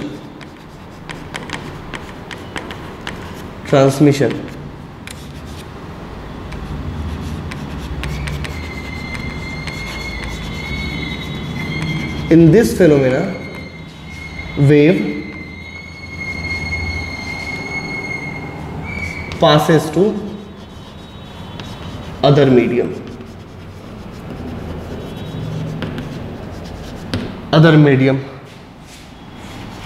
after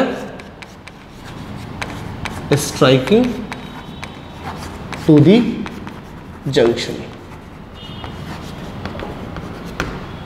ठीक है, अपना आपको ध्यान होगा ऐसा कुछ सरफेस है, ये एक मीडियम में आया, तो यहाँ से बेसिकली रिफ्लेक्शन भी होता है और रिफ्लेक्शन, हम लोग एक एक चीज़ पढ़ते हैं बट होता है एक्चुअली ये है। एक्चुअली तीन चीज़ होता है, ये इंसिडेंट होता है, ये रिफ्लेक्ट होता है और ये रिफ्रैक्ट होता है। ठीक है, लेकिन एक एब्जॉर्ब भी होता है, लेकिन एब्जॉर्ब की बात हम अभी नहीं करते हैं। एब्जॉर्ब की बात हम लोग कर चुके हैं, आपको हीट वीट जब पढ़ाए थे तो ब्लैक बॉडीज़ वगैरह में एब्जॉर्प्शन की बात होती है।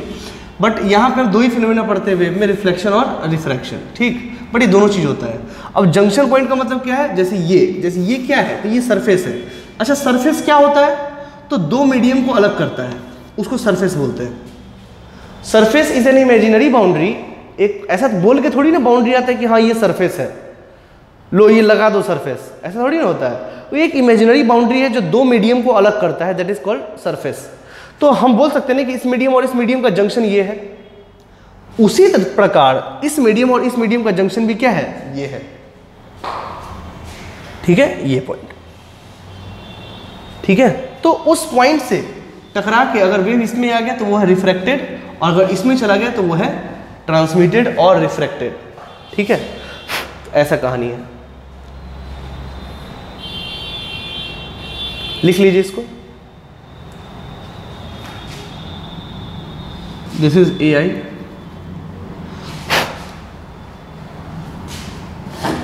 कई सारी बातें करेंगे इंपॉर्टेंट, पहले इसको लिख लीजिए।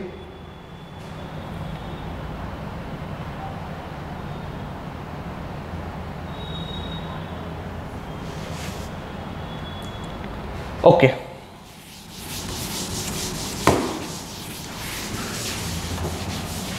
अब मान लीजिए कि रिफ्रैक्शन हो गया, चाहे अब 3 पॉइंट मानिए, एक तो यहाँ पे जंक्शन पॉइंट, तो जंक्शन पॉइंट पे कुछ ना कुछ ऐसा होगा, मैं बताऊँ आपको।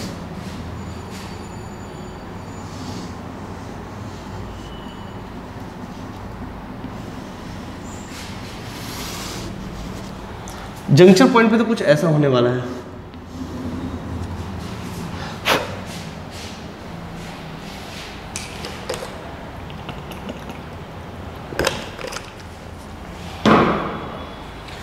और उसके बाद क्या होने वाला है,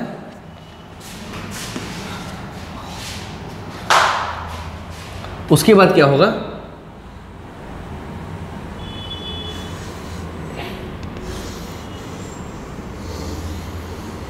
फिर ये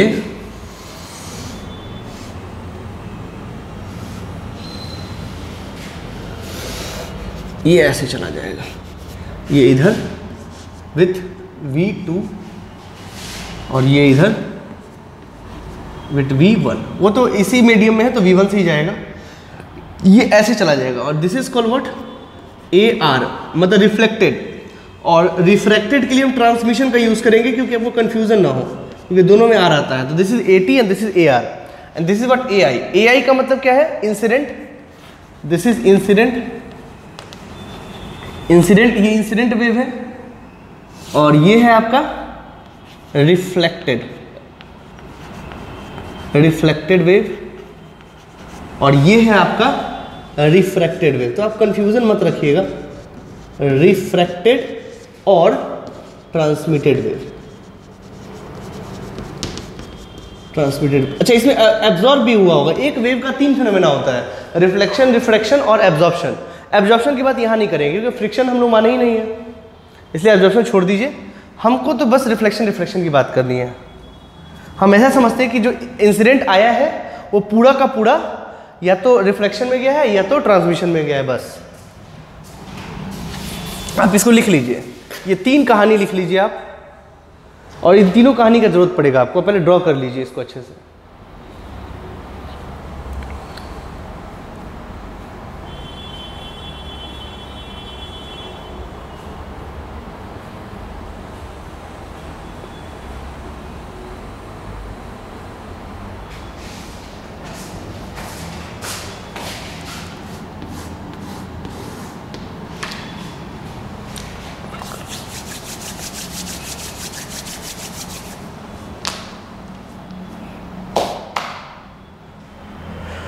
okay,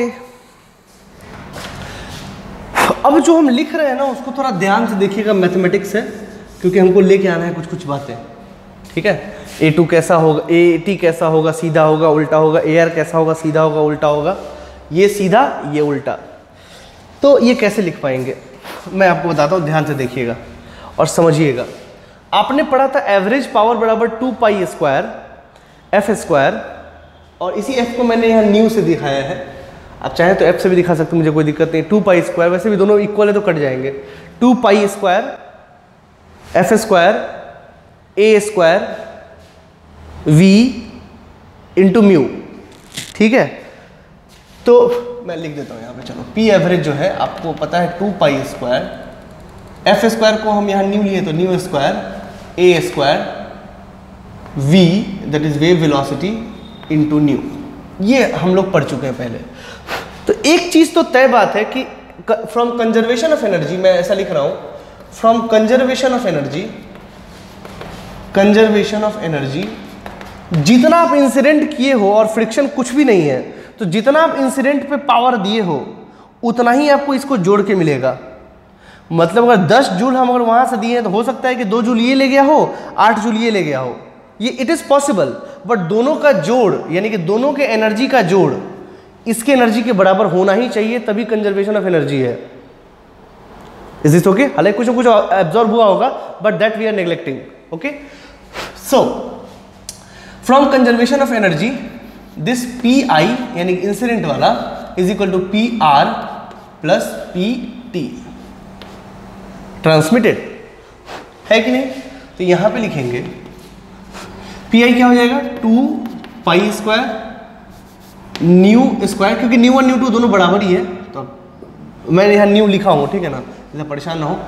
that is a I square, ठीक है, V1 उसमें तो V1 से चल रहा है, V1 into mu 1, is this okay? And that is equal to P R that is 2 pi square nu square A R, R is A R, A R का square V1, क्योंकि वो तो 1 में ही गया है, V1 इंटू न्यू 1 और plus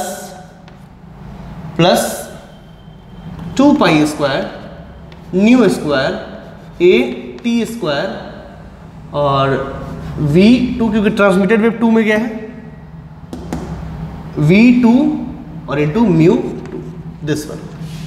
तो आप यहाँ देख सकते हो कि 2 पाई स्क्वायर हर में है, काट दो, न्यू स्क्वायर और न्यू स्क्वायर सब में है, ओके। अब ये क्या शो कर रहा है कि ए आई स्क्वायर और V1, अच्छा म्यू 1 को क्या लिख सकते हैं? तो देखो मैं बताऊं आपको पता है कि V बराबर root under T by mu है, तो म्यू को क्या लिख सकते हैं? दैट अब स्क्वायर कर दीजिए, that is T upon V square, I think, yes. अब यहाँ वी स्क्वायर करोगे तो म्यू इधर, तो वी स्क्वायर नहीं चला जाएगा, तो इसको हम ये लिख सकते हैं। तो हम यहाँ जो लिखना चाह रहे हैं दैट इज V1 और म्यू 1 को क्या लिखेंगे?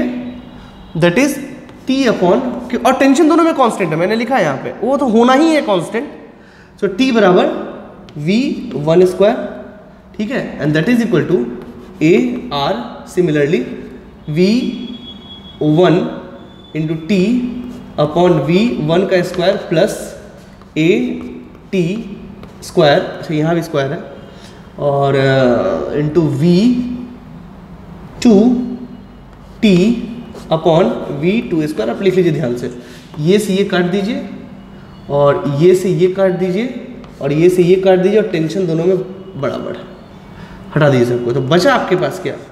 तो बचा मेरे पास A I square is equal to A I square upon V1 square is equal to A R square और plus A R square upon, sorry this is not square, this is V1 ध्यान से लिखेंगे थोड़ा, और ए T square upon V2, ये this is okay. अच्छा अब अगर ध्यान से देखेंगे तो इसको हम ये भी लिख सकते हैं,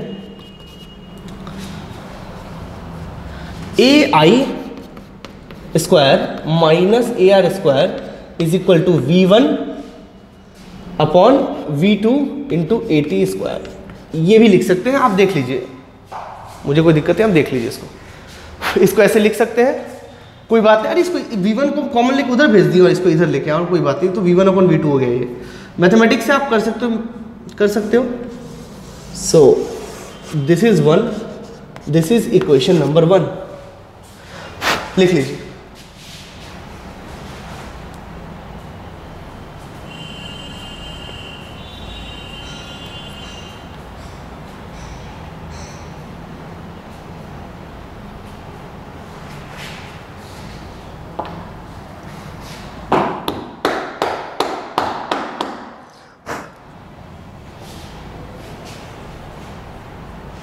So pause the video and write it down.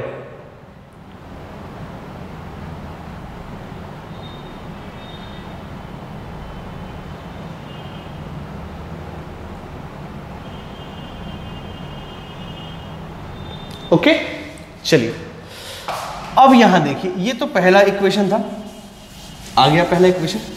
अब इसमें क्या अननोन है, तो ये तो हमने दिया, ये तो मुझे पता है, AI तो मुझे पता है, मुझे पता क्या नहीं है, AR और AT नहीं पता है, तो मेरे पास 2 अननोन है।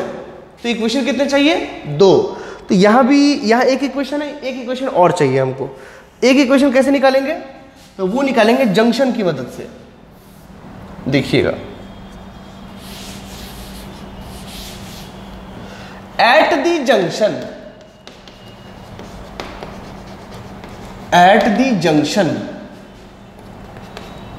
अगर हम जंक्शन की बात करें, at the point of meeting, junction पे जब मिल रहा है, at the time of meeting, at the time of meeting, यहां पे, तो यहां पे आपको गौर से देखना होगा, तभी समझ में आएगा। इस जगह पे जो इस वायर में, यानी कि जो इस तार में या इस स्ट्रिंग में जो ये है, क्या बोलते हैं, इस स्ट्रिंग में जो डिस्टरबेंस है वो जाता है 80, और इस स्ट्रिंग में जो डिस्टरबेंस आता है वो आता है AI और AR। तो इस स्ट्रिंग में इस समय में ये कितना होगा? AR प्लस AI, क्योंकि इस समय दोनों है इसके पास। मैं फिर से लिख दूं, यहां पे जो है इसके पास, इस धागे की बात करें तो AI प्लस AR, क्योंकि इस धागे के पास दोनों है, AI भी और AR भी है। इस पॉइंट पे आप ऐसा समझिए कि AI plus AR is equal to 80। यहां से आपको ध्यान, यहां से आप देखोगे तो आपको समझ में आएगा, ठीक है। At the junction point AI plus AR is equal to 80, ठीक है, ओके।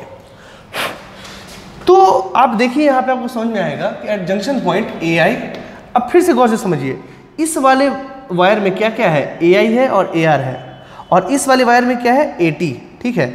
इस समय इस पॉइंट पे अगर देखा जाए तो ऐसा थोड़ी ना कि ये कुछ और बढ़ जाएगा और ये कुछ और बढ़ जाएगा, ये जंक्शन पॉइंट नहीं तो टूट जाएगा।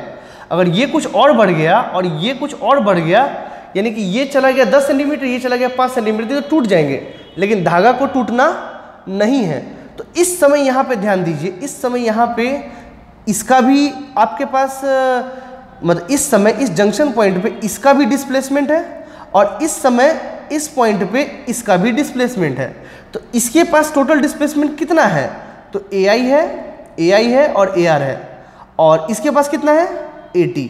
तो ये दोनों इस समय के लिए तो बराबर है ही, इसमें कहीं से कोई संदेह नहीं है, ठीक है, इस उसी समय के लिए, ठीक है। तो बाकी समय में ऐसा नहीं होगा, बाकी समय में AR और AT आप ऐसा नहीं कर सकते, at the time of meeting only, because I need one equation. एक इक्वेशन हम तब निकालेंगे जब वो मीट कर रहे होंगे जंक्शन पॉइंट पे। तो this is the argument, and this is AI plus AR is equal to 80, ठीक है। तो अब जरा ध्यान से देखिए, this is second equation. Now divide 1/2, ठीक है। डिवाइड करोगे तो क्या आएगा? ये हो जाएगा AI minus AR into AI plus AR, और डिवाइड करोगे तो आ जाएगा V1/V2 इंटू 80। देख लीजिए काट के, sorry, divided by AI plus AR, हाँ। अब देख लीजिए यही आपको बचेगा, उसमें से भी ये कट जाएगा, तो आपके पास आ गया AI माइनस, कुछ नहीं सिंप्लीफाई करना था इसलिए ऐसा किए हैं, V1 और नीचे 80 था ना जी, लो लिख के काट दो, ये से काट दो, ठीक है, V1 अपॉन V2 इंटू 80। ये आपको हो गया तीसरा इक्वेशन, लिख लीजिए, ये तीसरा इक्वेशन है।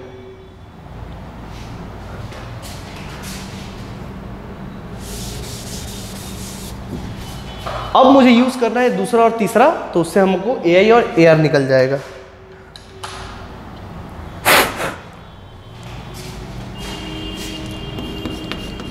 Now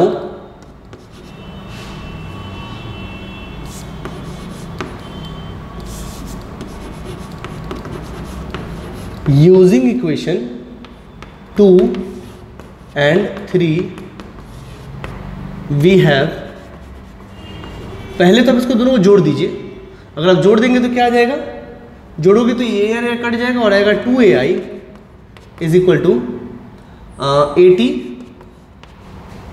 into 1 plus V1 upon V2, ठीक है। सो आपको 80 जो आएगा वो आएगा basically 2V2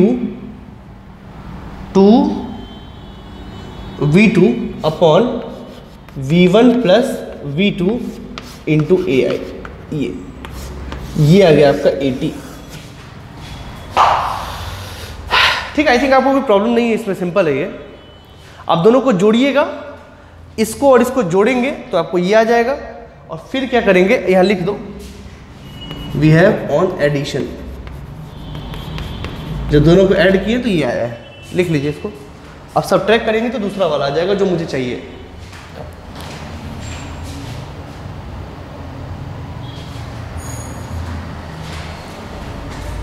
right it down.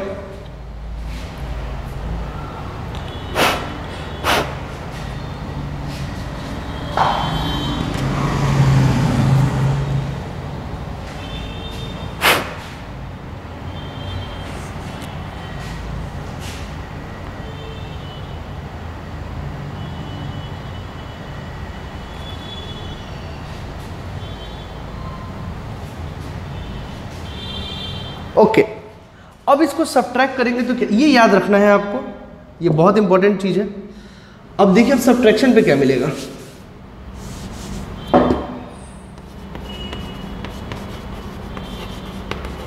और सब्ट्रैक्शन क्या मिलेगा आपको, सब्ट्रैक्शन मिलेगा, आप इन दोनों घटा दीजिए तो माइनस माइनस प्लस हो जाएगा, दैट इज ये तो कट जाएगा और ये हो जाएगा 2AR और is equal to 80 minus 80 into 1 minus V1 upon V2, ये आ जाएगा। आप कर लीजिए। सो यू विल गेट, कोई गड़बड़ है क्या,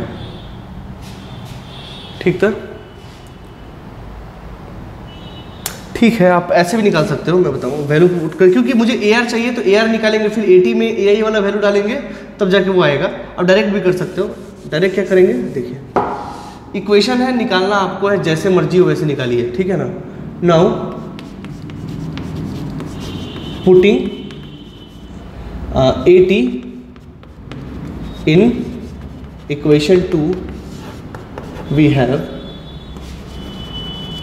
तो पुट कर दीजिए AR is equal to 80 minus AI, okay, 80 minus AI। So what is 80 now, this is 2V2 upon V1 plus V2 into AI minus AI।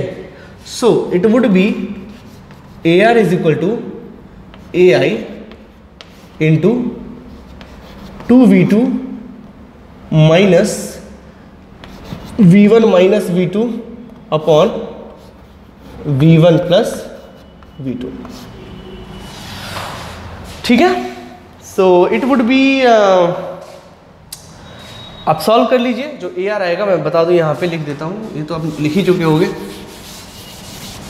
तो आपको आ जाएगा AR जो आएगा वो आएगा, I think I have done correct thing ना, या it is correct. So it is V2 minus V1 upon V1 plus V2 into AI।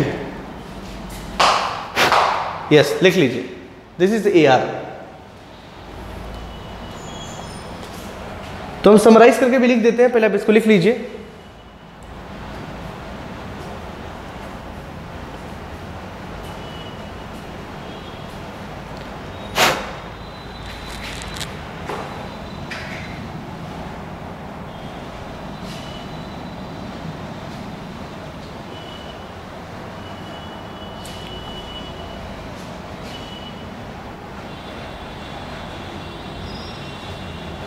ठीक है, चलिए। बुकों में आपको ये सिंपली दिया हुआ है, प्रूफ नहीं है, but here you need proof because भरोसा नहीं करने का। सो आपको आगे AR is equal to this one और AT is equal to 2V2 upon V1 plus V2 into AI। ठीक, पहली बात तो ये। अच्छा, अब जरा ध्यान से मैं आपसे कुछ बातें पूछूंगा, आप हमको बताइएगा, ठीक है। अगर टेंशन और म्यू दिया हुआ है तो क्या वेलोसिटी निकाल सकते हो? कोई दिक्कत नहीं है। अच्छा, वेलोसिटी निकाल सकते हो। अच्छा, AI आपको दिया हो, ठीक है ना, AI आपको दिया हो तो आप AR और AT निकाल सकते हो कि नहीं? मेरा कहने का मतलब है, समझे, गिवन, अगर गिवन क्वांटिटी में AI V1 और V2 और AI T μ1 μ2 अगर ये दिया हुआ है, we can find AR and AT। बिल्कुल सही बात है। अगर V1 V2 और AI दिया हो तो क्या हम AR AT दोनों निकाल सकते हैं, इसमें कहीं से कोई संदेह नहीं है। पहली बात तो ये लिख लीजिए। अच्छा, मैं आपसे पूछूं फॉर दिस केस, पहले आप लिख लीजिए उसको कि हम वो निकाल सकते हैं, उसमें कहीं से कोई दिक्कत नहीं है।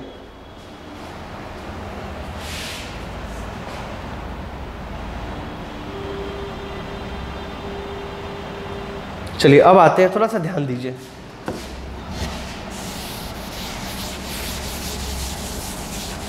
मतलब इस इक्वेशन को तो रहने दीजिए। AT is equal to 2V2 upon V1 plus V2 into AI, ठीक है, और AR इज इक्वल टू, नहीं उल्टा हो गया, this is V2 minus V1, this one, and this AR is equal to 2V2 upon V1 plus V2 into AI। ठीक, चलिए अब मेरा कहने का मतलब है, सुनिए,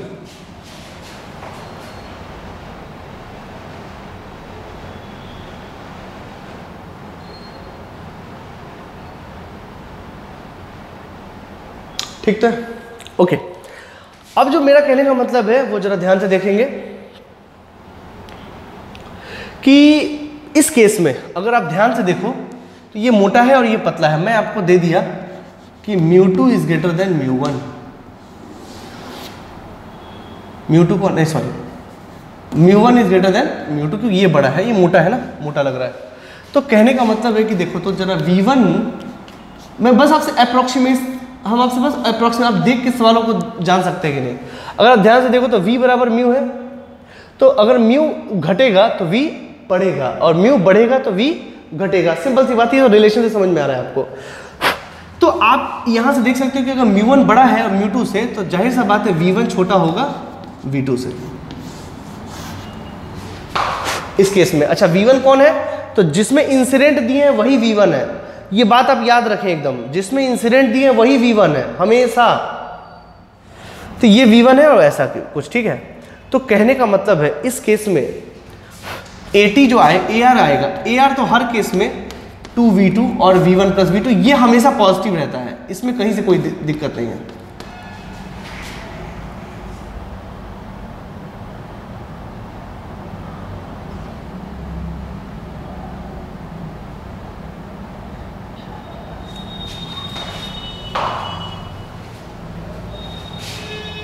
कुछ गड़बड़ हुआ है क्या? AI माइनस AR और A I plus A are.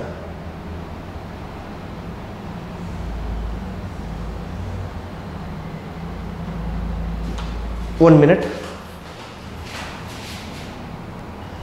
Sorry there is a mistake there,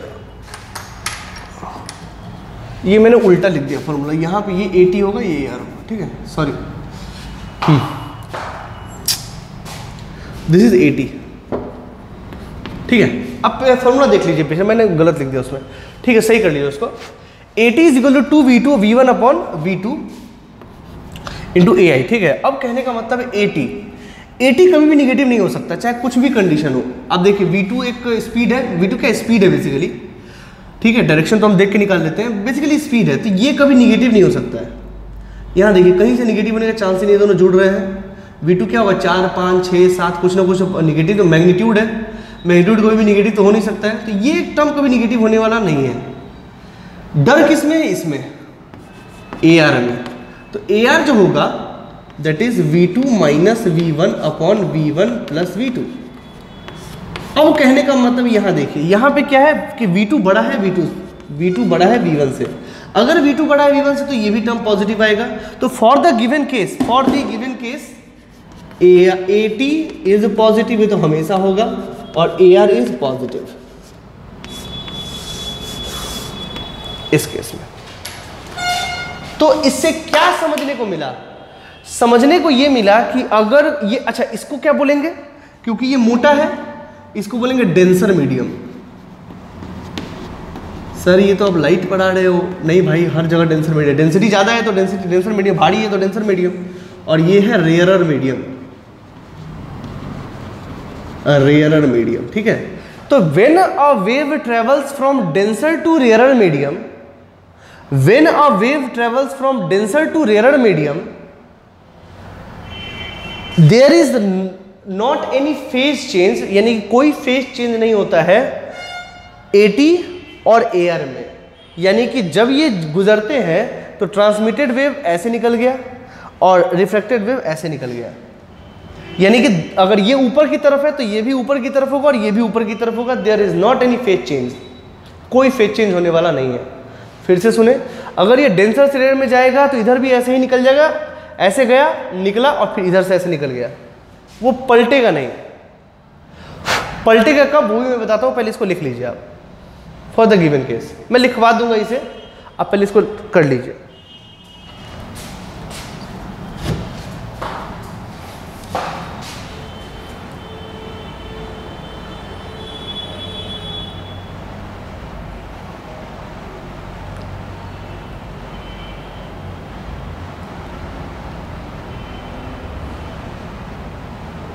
तो गिवन केस के लिए, अच्छा अगर गिवन केस के लिए हमसे पूछा वेव इक्वेशन क्या है, तो क्या हम लिख सकते हैं क्या?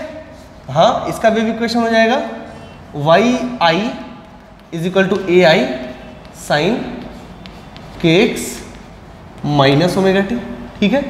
अच्छा इसका इक्वेशन क्या है, y t is equal to A T sine के एक्स माइनस ओमेगा टी, ये भी तो इधर ही जा रहा है।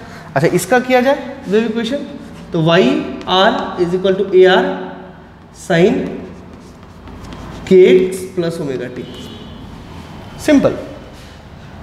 तो अब मेरी बात ध्यान से सुने, अब हम आपसे कुछ बातें पूछ रहे हैं कि अगर आपको V1 V2 या V1 V2 निकालने का इंफॉर्मेशन अगर दिया है और AI दिया है, तो क्या आप AR और AT निकाल सकते हो? Crystal clear, yes we can find. क्या उसके मदद से हम वेव इक्वेशन निकाल सकते हैं? Yes we can see. तो अगर गिवन में AI V1 या V2 ये तीनों दिया हुआ है तो हम वेव इक्वेशन भी निकाल सकते हैं रिफ्लेक्टेड का, और उसका AR यानी कि एम्पलीट्यूड जो रिफ्लेक्टेड का होगा और एम्पलीट्यूड जो ट्रांसमिटेड का होगा या रिफ्रैक्टेड का होगा वो भी हम निकाल सकते हैं, कहीं से कोई दिक्कत नहीं। We have the equations, write it down now, लिख लीजिए आप ये सारी बातें। ओके अब आते हैं दूसरे केस पे।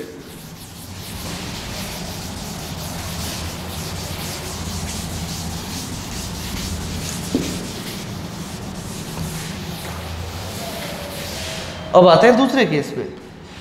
दूसरे केस पे क्या है कि मान लीजिए कि ऐसा है ये, और यहां पे ये ऐसा है, सिंपल, ठीक है। और यहां पे दिया गया AI। अब आपसे सबसे पहली बात ये पूछा गया कि बताओ कि AI और AR का शेप कैसा होगा, ठीक है, और वो कैसे गुजरेगा। तो इसको आपको मानना है V1, जिसमें होता है AI उसी को मानते हैं V1। अब नोट में कहीं लिखना हो लिख लीजिए, नोट में V1 is of that string containing AI। जिसके पास AI होगा उसी के पास V1 होगा, उसी को V1 लेंगे। V1 V2 गलत कर दिए तो कहानी गोल हो जाएगा। तो ये है V1, ऐसे जा रहा है। अच्छा, ये है V2, और ये तो दिख भी रहा है आपको, इसमें जो वेव वेलोसिटी V2 इसमें है V1, ठीक है। और आपको दिख भी रहा है कि μ2 जो है, मान लो ये μ2 है और इसका ये μ1 है, linear mass density, and it is μ2 is greater than μ1, ठीक है। देन इट इज क्लियर कि V1 is greater then V2, ठीक है। तो इसमें वेव कैसे निकलेगा तो देख लीजिए। इस केस में ये नोट में लिख लीजिएगा नीचे में। तो इस केस में आप ध्यान से देखिए, इसी जगह पे देखिए AR और AT का वैल्यू ये है। AT तो हमेशा का हमेशा पॉजिटिव होने वाला, उसमें कहीं से कोई दिक्कत नहीं है। बट यहाँ पे ये V1 ग्रेटर हो गया V2 से, तो आपका AT तो पॉजिटिव होगा ही होगा, उसमें कहीं से कोई दिक्कत नहीं। बट AR निगेटिव हो जाएगा। देखिए V1 बड़ा है V2 से, तो ये टर्म बड़ा हो गया इससे, तो आंसर तो माइनस में आने वाला है। तो माइनस में आने का मतलब क्या है कि ये जो वेव है वो रिफ्लेक्शन के बाद रिटर्न होगा। देखिए इस पे कोई भी इफेक्ट नहीं आता, ये वैसा ही जाता है, ये ऐसे निकल जाएगा।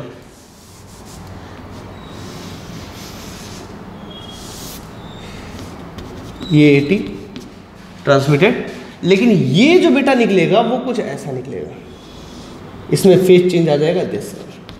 क्यों माइनस आ गया ना, उधर ऊपर वाला प्लस नीचे वाला माइनस, तो वहां माइनस आ गया, मतलब क्या है, ये ऐसा हो जाएगा नीचे की तरफ, है ना। और ये इधर की तरफ V1 से, और ये इधर की तरफ V2 से, ये केस में है।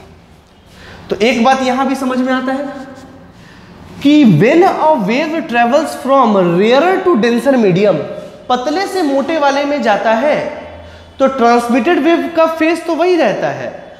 But in rarer medium for reflected wave, reflected L, for reflected wave there is a phase change of pi.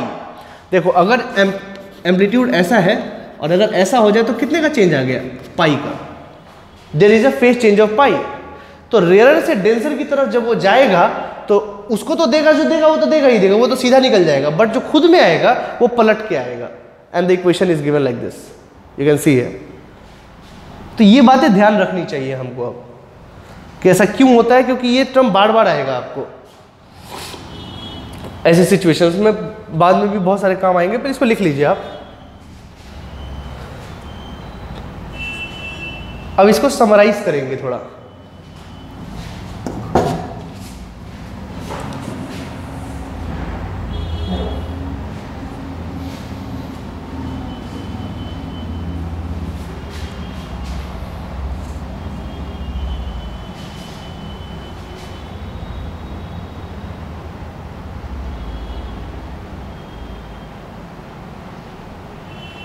Okay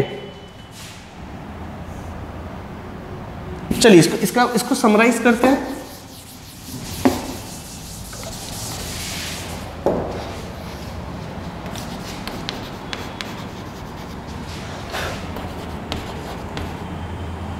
generalise वे में लिखते हैं, when a transverse wave,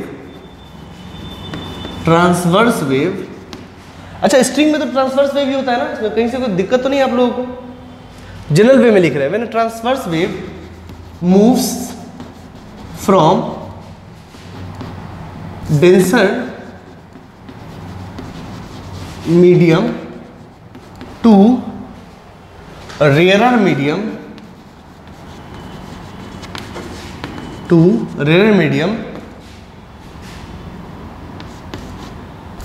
then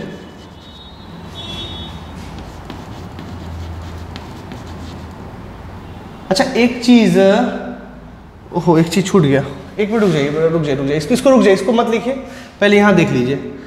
मुझे उसका वेव इक्वेशन भी लिखा देना चाहिए था, लिख लीजिए उसका।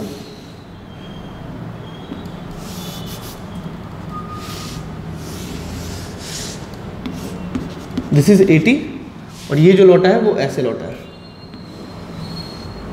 दिस इज AR, है ना। मैं आपसे पूछूं इसका वेव इक्वेशन क्या होगा, ये पिछले वाले के केस में है, पिछले वाले केस में ही लिखिएगा, जगह है वहाँ लिख लीजिए, ठीक है ना। तो AI का तो कोई दिक्कत नहीं है, वो तो लिख सकते हैं। अगर यहाँ देखा जाए AI जो ऐसे गुजरा था, AI लिख सकते हैं, दिस इज AI। इसका वेव इक्वेशन क्या था, तो YI AI sine KX minus omega T.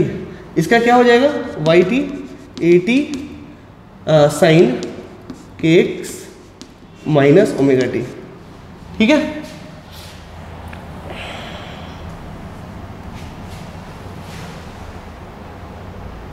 ठीक है, कोई दिक्कत? ये बेसिकली K2 हो जाएगा, क्योंकि यहाँ पे लेमडा बदलेगा ना इसमें, पहले वाले केस में ये K2 हो जाएगा, और उसमें भी आप K2 कर दीजिएगा, ठीक है। और अगर आप बेसिकली देखो तो ये K1 है, K दोनों के लिए अलग अलग होगा, ठीक है। क्योंकि K क्या होता है 2 पाई अपॉन लेमडा, और लेमडा दोनों में अलग अलग मीडियम है, तो लेमडा अलग अलग होगा, ठीक है। उसके लिए K अलग अलग हो जाएगा। खैर, और इसका क्या हो जाएगा, YR is equal to AR sine K1 X plus omega T, और कितने का फेज चेंज है यहाँ से, pi, that is plus pi. ये इक्वेशन वेव इक्वेशन है, ठीक है। तो सिमिलरली वही बात है कि अगर AI V1 और V2 दिया हुआ है तो आप उसका AR AT निकाल सकते हो, और उसके वेव इक्वेशंस भी करस्पॉन्डिंगली निकाल सकते हो, इसमें कहीं से कोई दिक्कत नहीं है, लिख लीजिए उसको।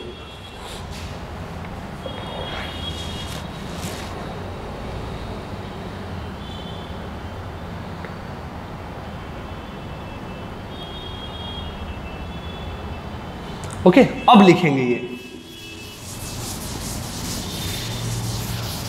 ये वाला। सो कंटिन्यू करते हैं। So when a transverse wave moves from denser medium to rare medium, then transmitted wave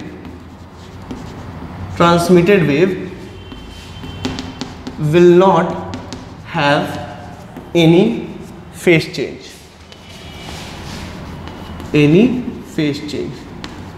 but and a reflected wave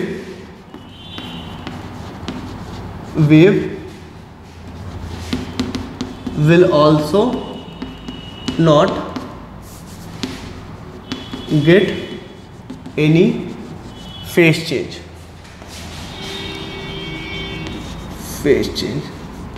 ठीक है।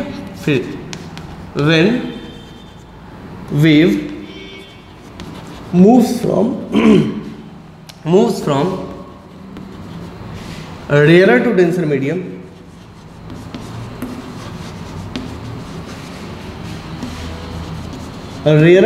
medium, then transmitted wave will not have any change, will not have any phase change,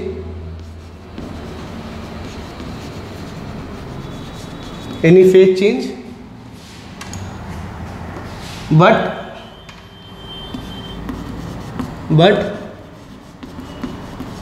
a reflected wave has a phase change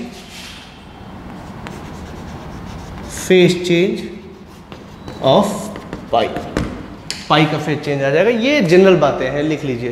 transverse wave के लिए सही है, लिख लीजिए।